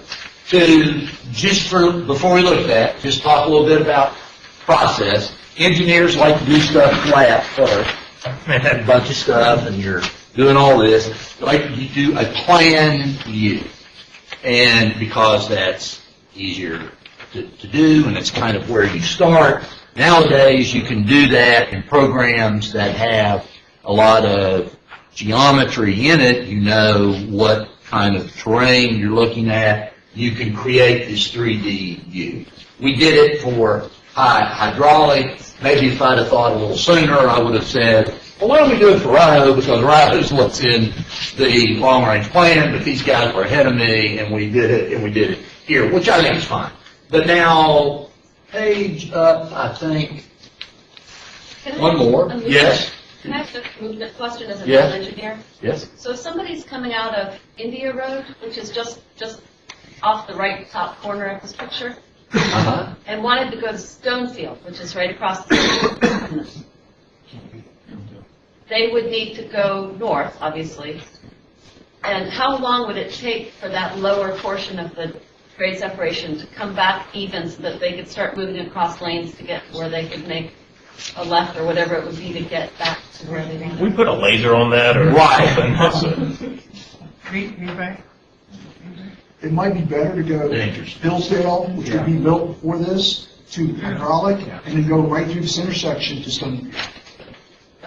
What I've asked, what we're going to have on May the 8th is a little bit longer picture of this. Or similarly, somebody's at Best Buy and wants to go to Kroger, like how people get across that. Right. We're going to see how that works and where it ties back in, which will be a function of this grade, right?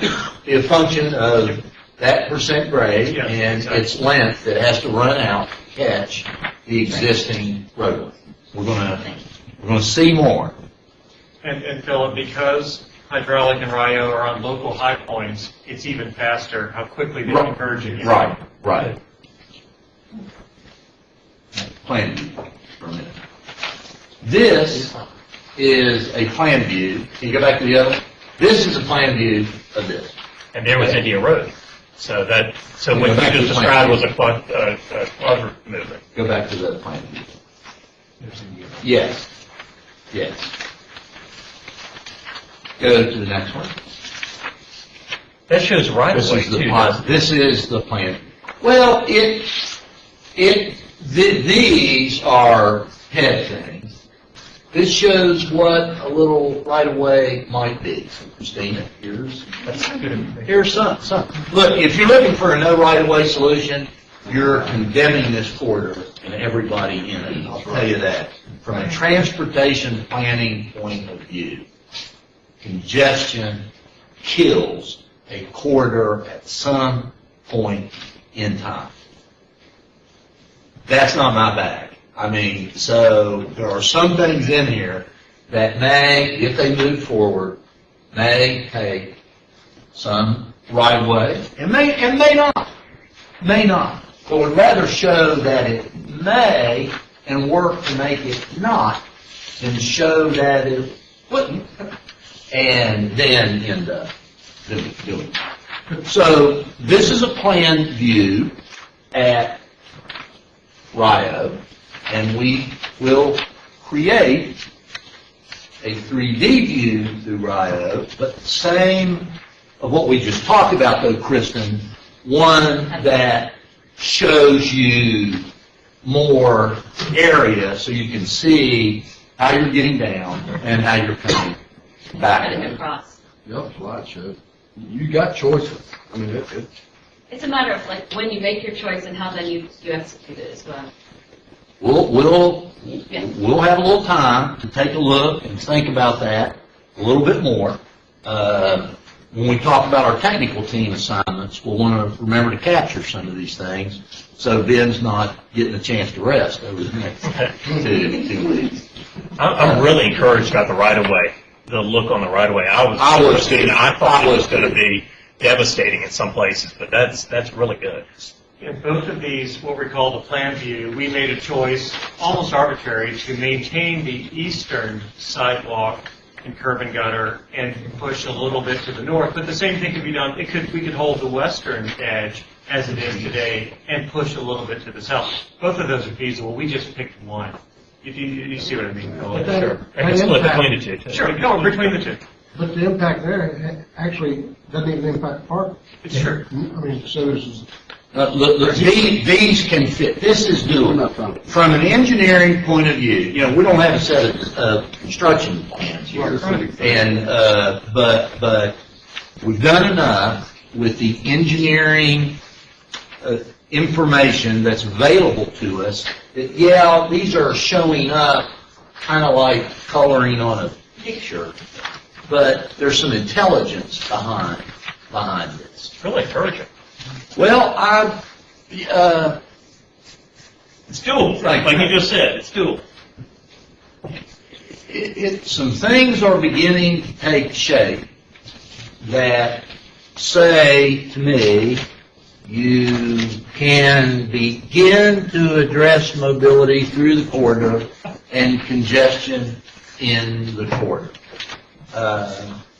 Now, I'm trying to keep that in mind with the requirement that concepts be in the fiscally constrained long-range plan and funded by the CTD. Because if you don't check those two boxes, then other than writing a report and reporting on your meetings, you haven't done much. And I think we're about doing things here. So I thought these were important to show. We spent a lot of work on it, Christine, and quite honestly, because we could not answer your question last time. And that was kind of a bummer. Because to really, when you reflect on it, to think, well, obviously that's a big, important question. So we could have spent our time on a whole lot of things, and that's what we really have spent our time on. And it also goes to show you that if anybody tells you they need more than a couple of weeks to do a rendering, you can tell them that's a bunch of crap. So you saw it. You see those guys just afraid of that? Well, they did it though, right? They did it. I mean, they've done some incredible work with a lot of help from Ben at Paul's team. What you've seen and what we've scrolled through here is available for those of you who are watching or those of you here today.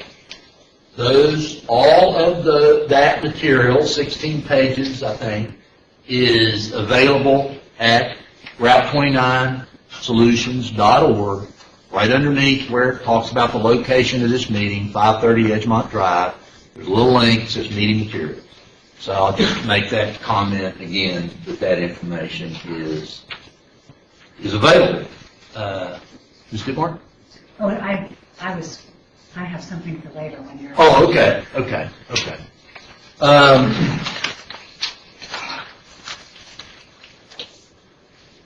2003. We've covered a lot of material in 6 weeks. A lot of material.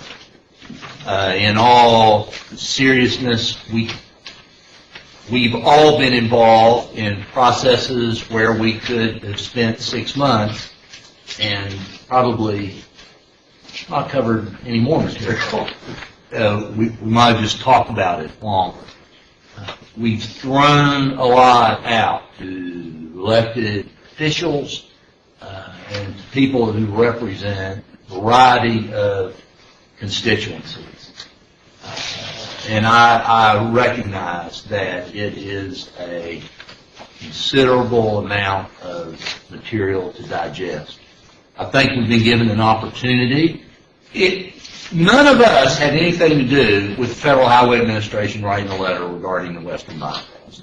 So we're not about that. I mean, that is what it is, and we've been given an opportunity to recommend how some money might be spent to start addressing through traffic in the corridor and congestion in the corridor. And I think it's a good opportunity to have. I think we need one more meeting, maybe to finish thinking about some of these components and how they might piece together. The first 2 meetings, I think I said I was trying hard not to get to the end. Well, I'm probably starting to get to the end a little bit in my own mind because the end is getting close, and I want us to have something responsible to take to the Commonwealth Transportation Board, and to tie back to what Turner said earlier, to get input from the localities that are not part of the MPO, so that the entities that are part of the MPO will have the benefit of this thought. And really, at the end of the day, that's what it is. We could talk about some components for as long as you like. If according to our agenda, we've got 15 minutes, we can be here as long as you would like. Start to talk about some of those components, just generally or as specific as you want. Or we can leave all of that for May 8th. Turner, and then Kristen. Well, I'd just like to make a general comment as far as the components go for the program projects. And I've got I guess it's an offer or a commitment to partner from the city of Lynchburg. The city of Lynchburg is committed. I've talked to several other council members and administration in Lynchburg who are committed to supporting identification of new revenue for the program projects to fill the gap on the $43 million. That means that we will work with you on the lobbying effort. We will support the current 6-year improvement program, and we'll work hard to make sure that gets fully funded, with the understanding, of course, that's a first phase. It's something that needs to really happen first. That's something the city of Lynchburg would like to offer, I guess, the MPO and the Charlottesville outbound group. And we're committed to do that. Could you repeat those? I'm sorry. The 6-year improvement program will help appeal for new revenues to support that. 43 million. Yes. Really helpful. Kristen, you had, Yes. and then Jane. One of the things that a couple of us locally have been looking at is looking at the parallel road light build, but adding some things to that, and wondering if we could get modeling for that at the next meeting and discuss that, because it seems to be that some of the things that that get added when you go to the big builds are not necessarily universally appreciated, but there are some things that aren't there at all that we were wondering if we could. Why don't we capture, do you have a list? I do. I thought you might. So, okay, what we're going to get from Ms. Akins here is thoughts about added concepts Because that one is to coming in. parallel loading. Is that correct? Yes. Yes. I said it right? I called it parallel light. Parallel light, yeah.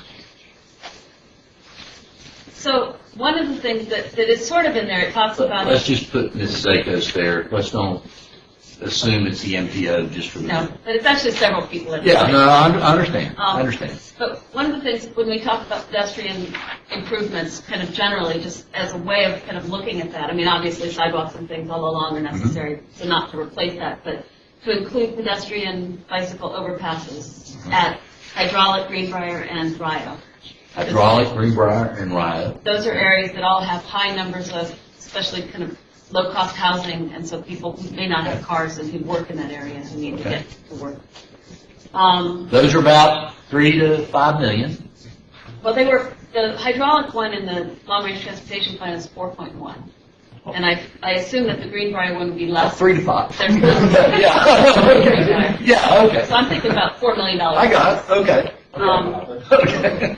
The express bus, we talked in there about buying lots, but there's also the idea of leasing lots. So that's another way to look at that. That's a little less invasive, but also, there are places where that can be done. Our transit director is pretty sure that could be done pretty straightforwardly. Some intersection improvements that are not grade separated interchanges and hydraulic and Rio.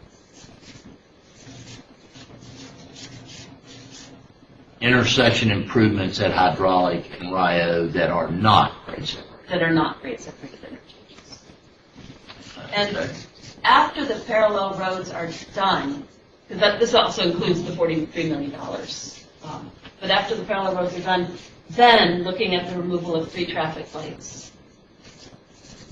Because there are a couple of intersections in there that once you have a back way to get to things, make more sense to take out. At this point, you would kind of cripple a business to take a light out, but once there are parallel road structures. The other that I've been looking at on these maps is when we look at Berkmar, and this is, I'm not speaking for a group, I'm just wondering how this works as I'm looking at this map. If Berkmar hooked down to Commonwealth, which it didn't in the drawing that you're looking at, Right. so that it gets on further down. It's just a question that I have. Is that further north, South. further south? And there may have been discussions about this that I don't know, so I'm not really proposing that. It's just a question that I have. Okay. Could you add to this list that what you talked earlier, Hillsdale from the hydraulic? Hillsdale. Yes. So Hillsdale and Berkmar are assumed in this, Okay. along as they were in the low build, But this additional extension, including the full of Hillsdale Extension 2? Hillsdale extension extended. Hillsdale Extension. And so, of course, it also includes then the widening and straightening of 29 North, the Best Buy ramp, exchange improvement at 250 29 North, 250 The West. current 29 North. program project. And the other piece that is not, I don't think on here, is changing the way that the exit works at 250 West, which is, I'm trying to look, well, that's right, 250 West to 29 North. Are you talking about realigning it to Holiday? Like Yes. we talked about in the... Yes. Okay, I know what that is. I can pull that up. So repeat that last one? See what he knows. Say it, I want to write it. Basically, realign the westbound 250 off-ramp to Holiday and reconfigure the intersection at 29 and Angus Holiday. Because it comes in at kind of a mid-block place, and so it adds an extra level. Okay. That must be. Okay. I don't know that I got that. Realign the westbound That'll ramp do it. That, on ramp to Holiday? Off-ramp. Off ramp. Okay. Okay. because when we were looking at this, just looking at political realities on the ground, which is not only that the MPO has to approve it, but also, we see what happens when, in any community, not just Charlottesville, although I think that we've certainly seen it happen here, where the community doesn't support a project. It may never happen. It certainly will take a lot longer. And some of the things that are in the high build of the Pella Road, and certainly the express lane model, are things that I think that it would be a pretty heavy lift to get those actually constructed, so we'd actually ever see, not ever, but in the next 4 to 6 years, see the results of that in lower congestion. I think these also really look at issues not just of mobility, which he said we should, Mr. Lane said we should start addressing mobility, but then he said, but we should address congestion. And I think that these are things that really get at congestion. Okay. I got a question. First, I'd like to commend you guys for the work you've done in the short time. I mean, what y'all covered in a couple of weeks is unbelievable. Your drawings, your 3D, your conceptuals are out of sight, and that the pictures say 1,000 words. And that intersection of the high build is tremendous. You know, it's a great option concept, and it moves traffic safely through the corridor, and that's what we're here to do. This might be a tough question for you, Phil, but how are we going to take all of this information, because we can't do it all, and funnel it down? We got to start getting some stuff off the table. But I'm just trying to get my arms around 10 minutes left in my book and the next meeting, and how we're going to, what's your plan to help us funnel all this down to get some traction and get some movement on the side where we're going? Some fiscal constraint, maybe. Because that's a lot with all that was just added, and, you know, rightly so. I'm just trying to get my thoughts around this as I listen to that. I've been doing the same. I've been doing the same thing. But we got to funnel down sometime, Right. and I guess we got one more meeting to funnel down to offer up something to the CTV. Well, I mean, we need to cover that. I gotta it get would along be with that. it would be helpful to funnel down. We don't have to funnel down, but at the end of it, I will have to share with you what I heard and what my idea is of a package that can move forward. And, you know, it's hard to, at this point, not start doing that. You know, I believe that the full expressway concept, from a transportation planning point of view, from a construction point of view, is pretty cool. I don't think that has the support in the community that we would look at the Commonwealth Transportation Board and with the thought that it was going to get done. Rebuilding the Route 250, Route 29 intersection. I don't think this community is ready for that.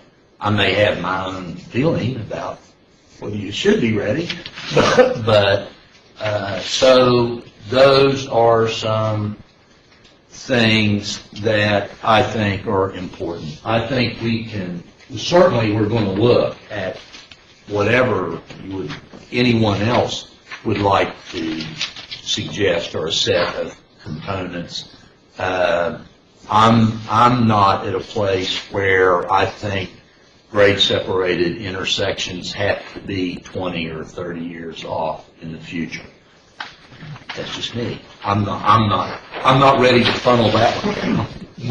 Well, you have 4 of them on here now. We have 4 of them on here now. Down to 2, the 2 other ones. The other thing, real quick too, we had talked from day one about taking some of the money, a percentage of the money for a long-range study of a you know, another shot or another shot. That's actually on my list, too. About it. So we can't forget that. Well, as forward passenger rail. We should not forget the fiduciary responsibility that the Virginia Department of Transportation has to plan for and maintain safely mobility in the Commonwealth. I think the mayor had something. I'm not going to do the next meeting, so let's take one or 2 comments. First of all, it's been really a productive discussion, and the staff deserves a lot of credit, and so I appreciate that very much.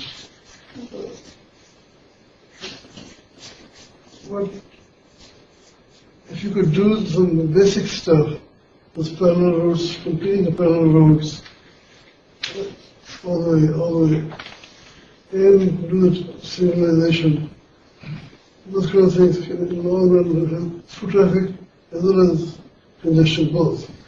And it will still be within our budget of $200 million. And I think we start talking about interchanges, he says about $60 to $70 million. We might have the budget pretty quickly.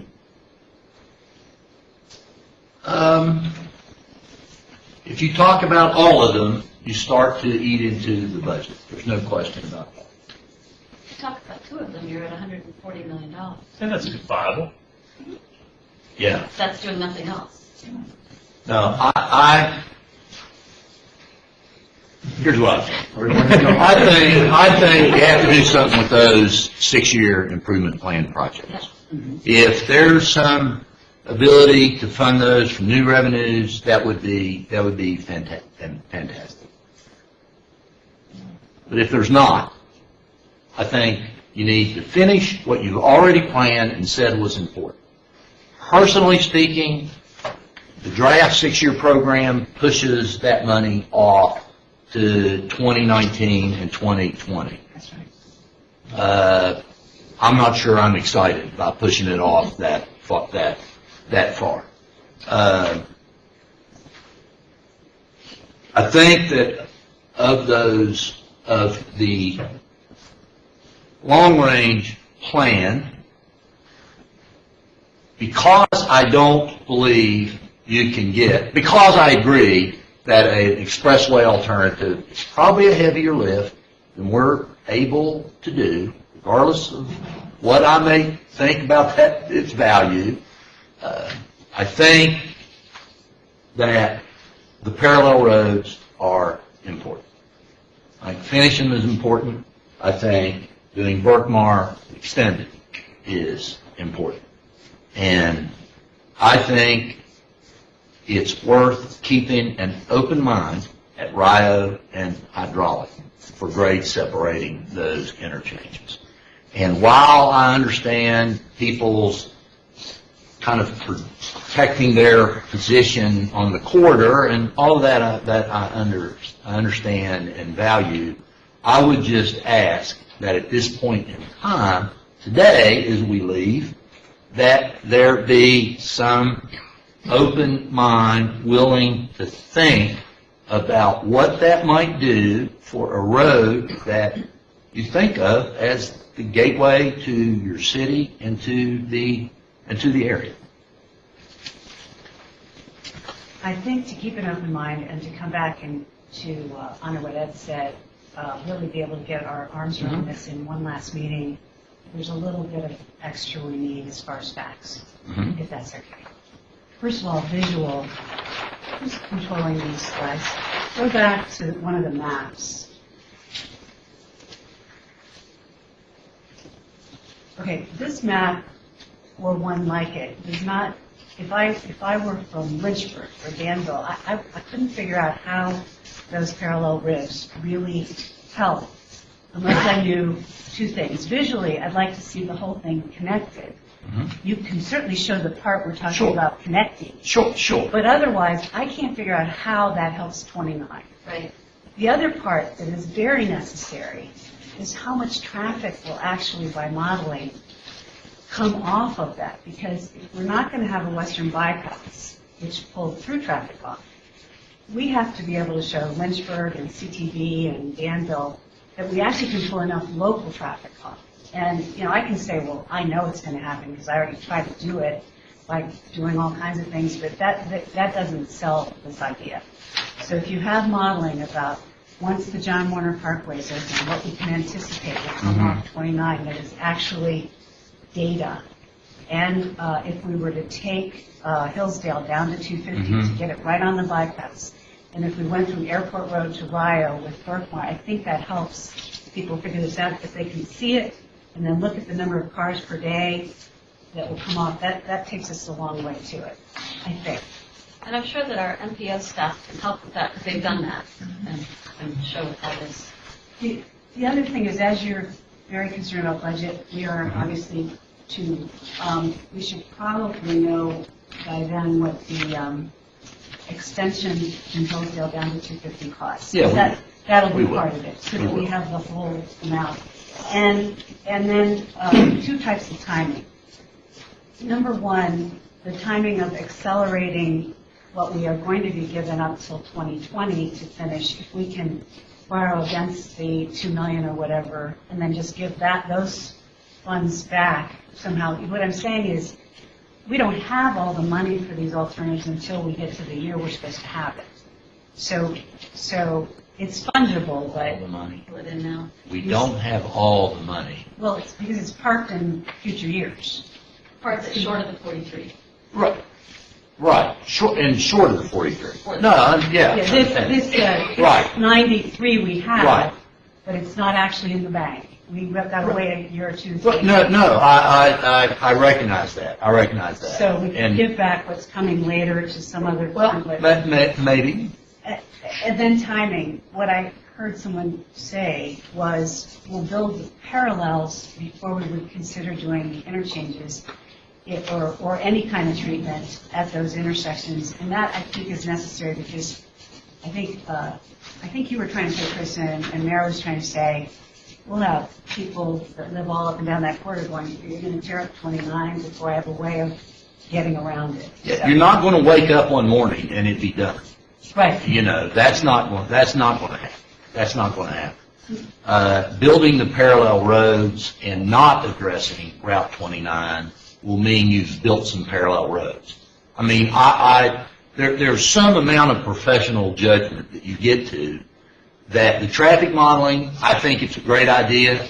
I think that 5 people in a room will have 4 different opinions on it. Because, trust me, the same model can produce 4 different results. Oh. And somebody is just going to, it's just the way it goes. It's the way it goes. Now, we can look at some of that stuff. We've looked at some of it, and it's, yeah, okay, so what am I thinking any different by looking at those numbers? But let's continue to take a look at some of that information. And I misspoke, if you think what I was saying about timing, I just want to know, would want to know that if he at the end say, well, I think this is probably what we'd love to have, Oh, yeah. When it happens, so Yeah, absolutely. we might be able to tell people Oh, who absolutely. live around here what that Absolutely. I would like to see for our next meeting, two models. See, now, y'all didn't want to have a 4th meeting. No. We can just talk about it. No. Okay. But I'd like to see 2 models of the kind of parallel road decongestion flow model. When you say a model, what are you Two talking? of these, but with Okay. a little more detail about what kind of ballparks of the different elements of what they are. And but I mean, personally, I would like to see them fiscally constrained. So if we have $243 million, and we're going to take out some of it to study later, through or by or whatever that is, transportation, and we want to say take out $5 million to jumpstart the training process. So basically we have $150 million to do something that isn't already happening.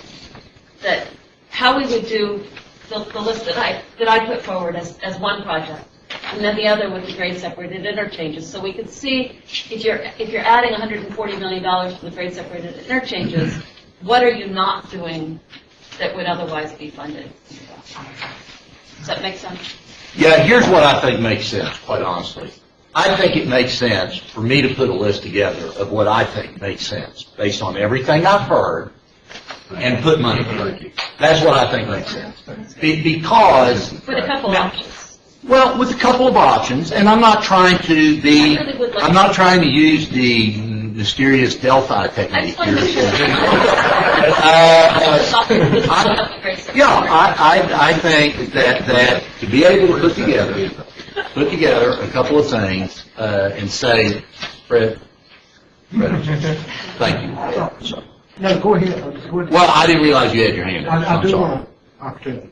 Go ahead. Well, what I would like to see y'all bring back is the medium thoroughfare high build concept with a prediction of how far it could go.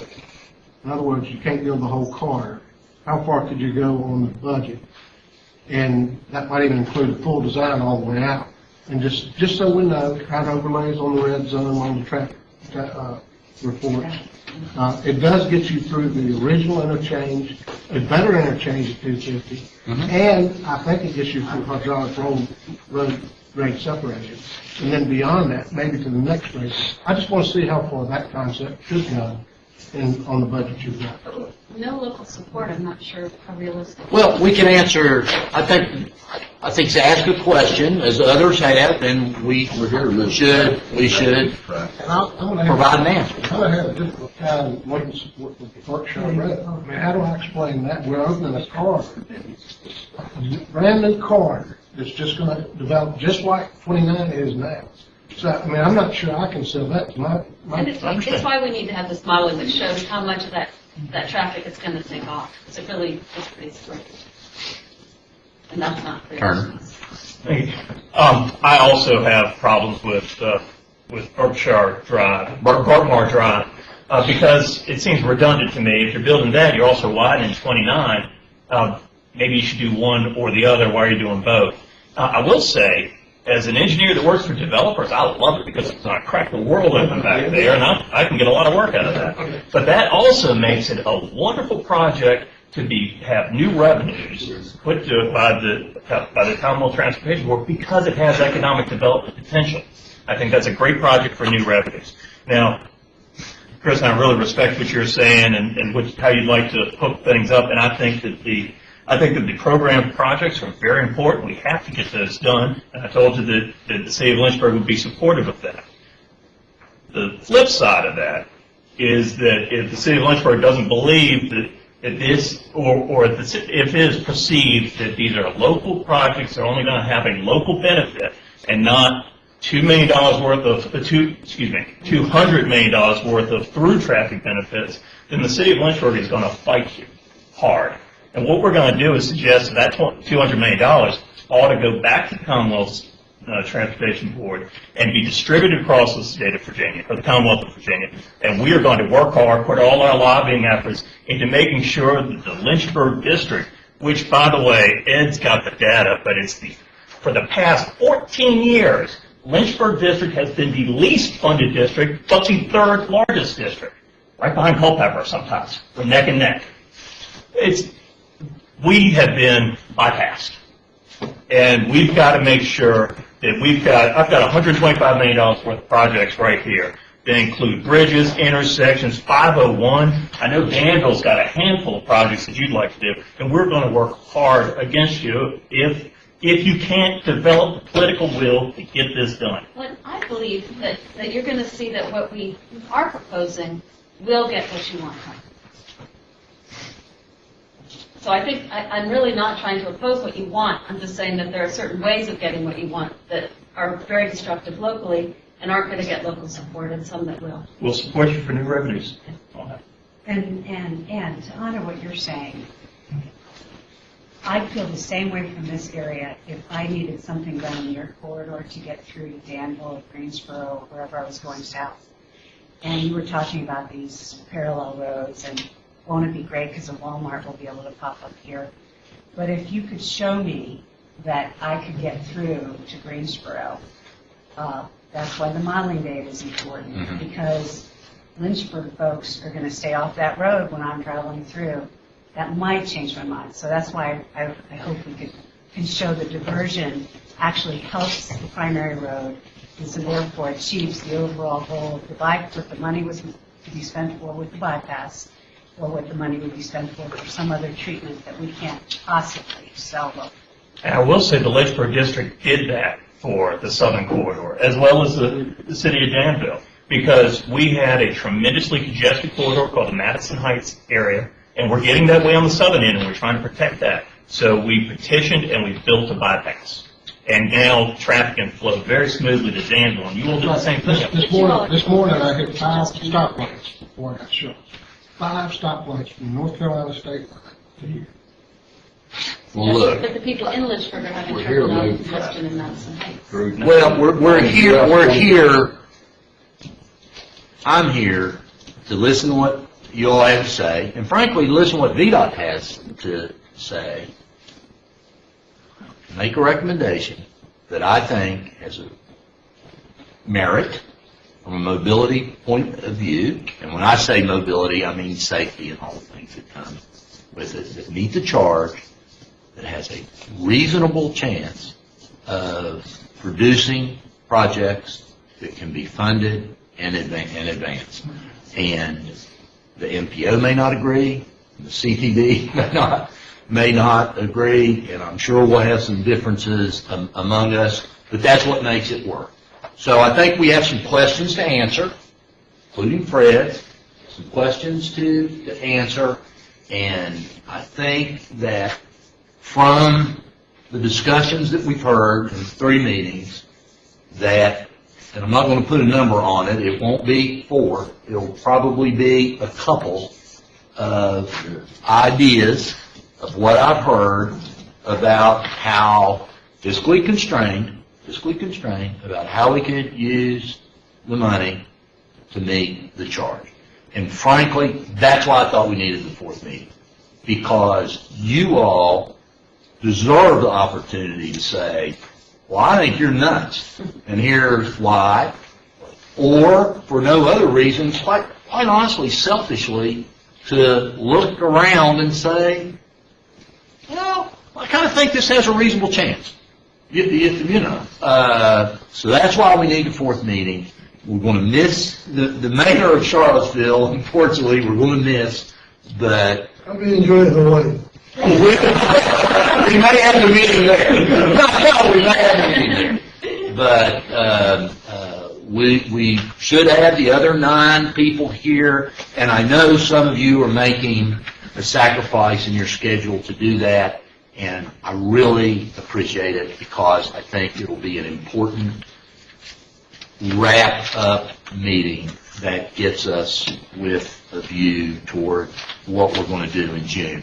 And June is our opportunity because these folks are going to be taking one more round of comments on the 6-year improvement program, and we don't want to be doing this in 2015. We want to do it in 2014. What is the June meeting for? The June, I don't know where the June meeting is. Is it in Richmond? What date is it? The date?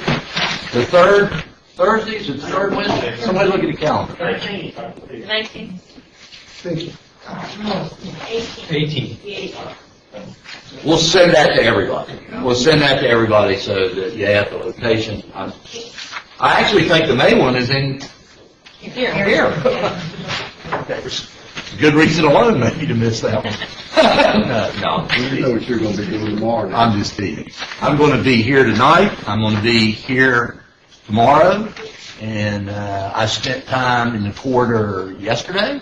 I'm going to go back there today. I'm going to spend some time in the corridor tomorrow. And all that's very beneficial for me. I'm not an engineer. You know, I've been doing this for 42 years, or as I told somebody this morning, for 5 years, 8 times over. I'm not sure which it is.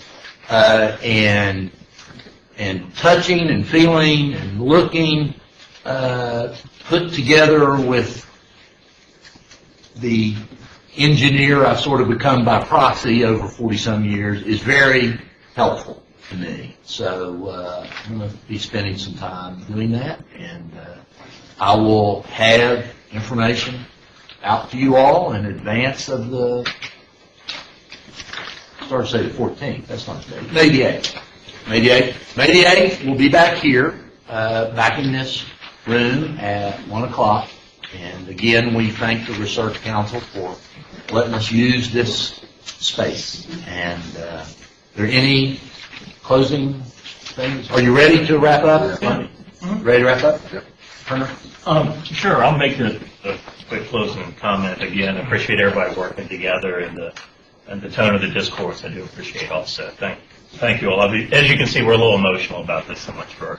And thinking through this, I really think I see a solution that could be a blend of not any one specific of these solutions, but I think there could be a blend of it. For Orange Drive, I think it would be a good project just supported through local dollars to the 6-year improvement plan. But if you could get hydraulic on Rye Road on an overpass or a grade separated type interchange, and build the other parallel roads, I think that could be a good concept that would accelerate traffic and mobility through the There's area. only one other parallel road. No, Berkmar's one. Hillsdale, McIntyre's done.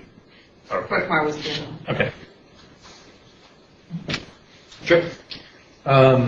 I think that a blended approach is actually where we need to go as well. But I would disagree about Berkmar, just having seen the modeling and knowing what the destinations are out here. I think that having a more complete parallel network is part of it.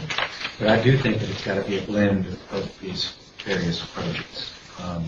So I'm hopeful that we can come up with a regional blend and move forward. But I think on most of these, we're not very far apart. I think there are inevitably going to be some disagreements on some. Yeah. Okay. Fred? I don't know really what to add. I think a blend might be the best solution because I'm not seeing, from my perspective, but one solution. And so I'm keeping an open mind. I'm not going to commit to the point where it's like some local reports. People already reaching a decision. I was hoping to make it through this meeting at least before people were drawing a line in the sand. But anyway, I'm remaining open, but I'm looking at it from the perspective of the south side of the city. Understand. Thank you. Sir.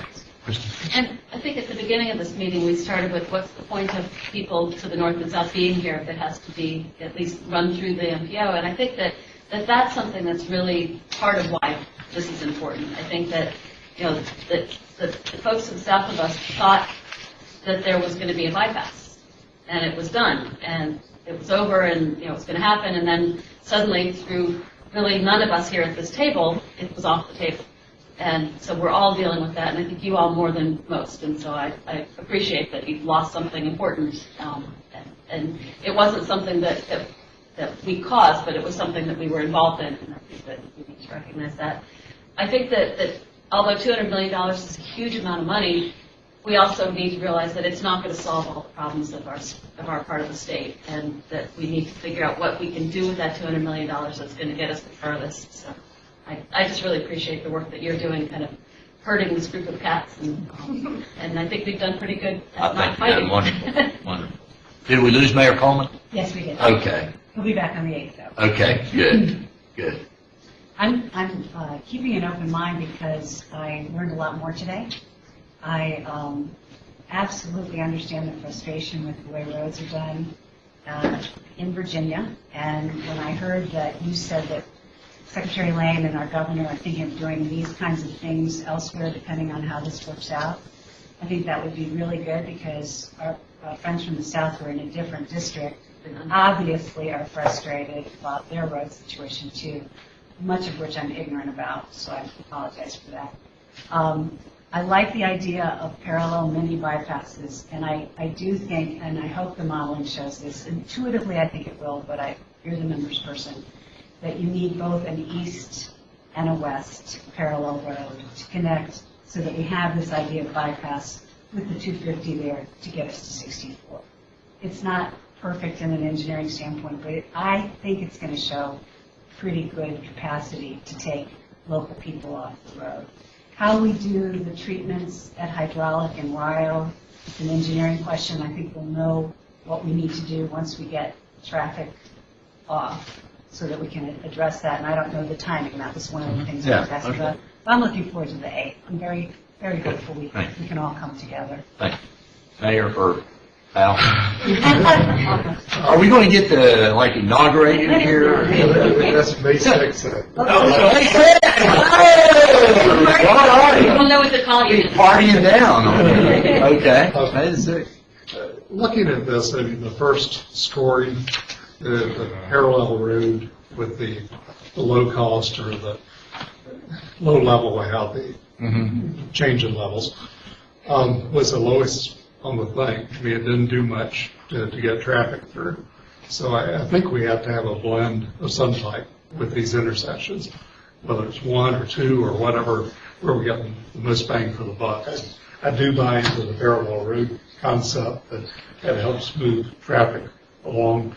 A little concerned about what Turner says, you're just going to have a bunch of development out there, which is good for economics, but it's going to path the road and not have traffic go through. So I would look for a blend of the two. Christina? I am also very encouraged that there seems to be a lot of support for the parallel road systems. Basically, I was in favor of the bypass. There's no, question about that. And basically, I feel like if you were to drive out Berkmar and kind of do it, you could literally get from the 250 bypass on parallel road systems all the way to the airport if that Berkmar extended was put through. You would never have to touch 29. And I would do it every time. And I know there's a lot of local people that would, regardless of whether or not there were stoplights. We just don't like 29. I mean, we avoid it. So I do think it would make a huge difference. And I think, living here, we see it every day, so we know it would. It's hard to imagine. But it really would give people a way to stay on the parallel road system the entire way from 250 to Airport Road, which is amazing. So I would say try not to discount that. I do hope the modeling shows that a little better. But I think we can, move forward with some sort of concept that maybe puts together ideas that weren't even on the table, like some of Kristen's ideas that she recommended, and get something that really does make an impact, and hopefully within the next 4 years. Can you keep a little room in there as far as grades separated? I am gonna. Not trying to put you on the Looking spot. at pictures. Okay. I do think some blending of ideas is something that is certainly on the table. I have looked at the pictures. Okay, I got you. Good, fair enough. Thank you. Mayor? Yeah, I appreciate your efforts. I'm confident that together we'll find a way. There was some solution. Well, we'll miss you, but we'll be thinking about you, clearly. Ed? Bill, I think your shoulders got a little wider today with your laugh. I do appreciate you, going to bring some things closer together for us. I think that's going to help the next meeting, blending everybody's ideas. I personally think the high-low bill concepts or hybrid or a combination of them is going to impact the movement, the safe movement of traffic through US 29 corridor. Is what we are here to do. The local projects in West Charlottesville, I support those, but some of those are things that Charlottesville needs to deal with. The $200 million is for US Highway 29 traffic movement, and I think some of the concepts here today can help do that, and with your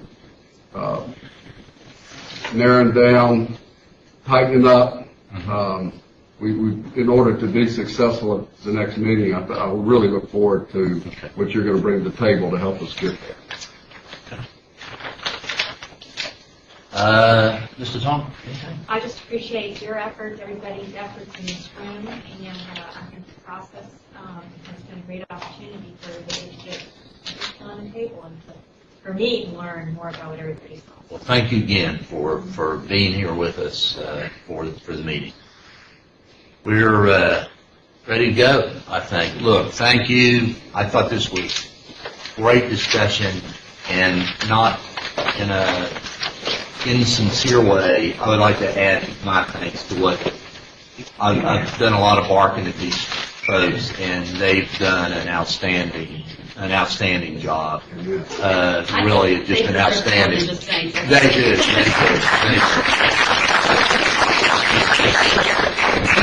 Amount of work. Thank you, and again, got my number, email, anything comes up in the meantime, use it, and I'll see you on May the 8th. See you there.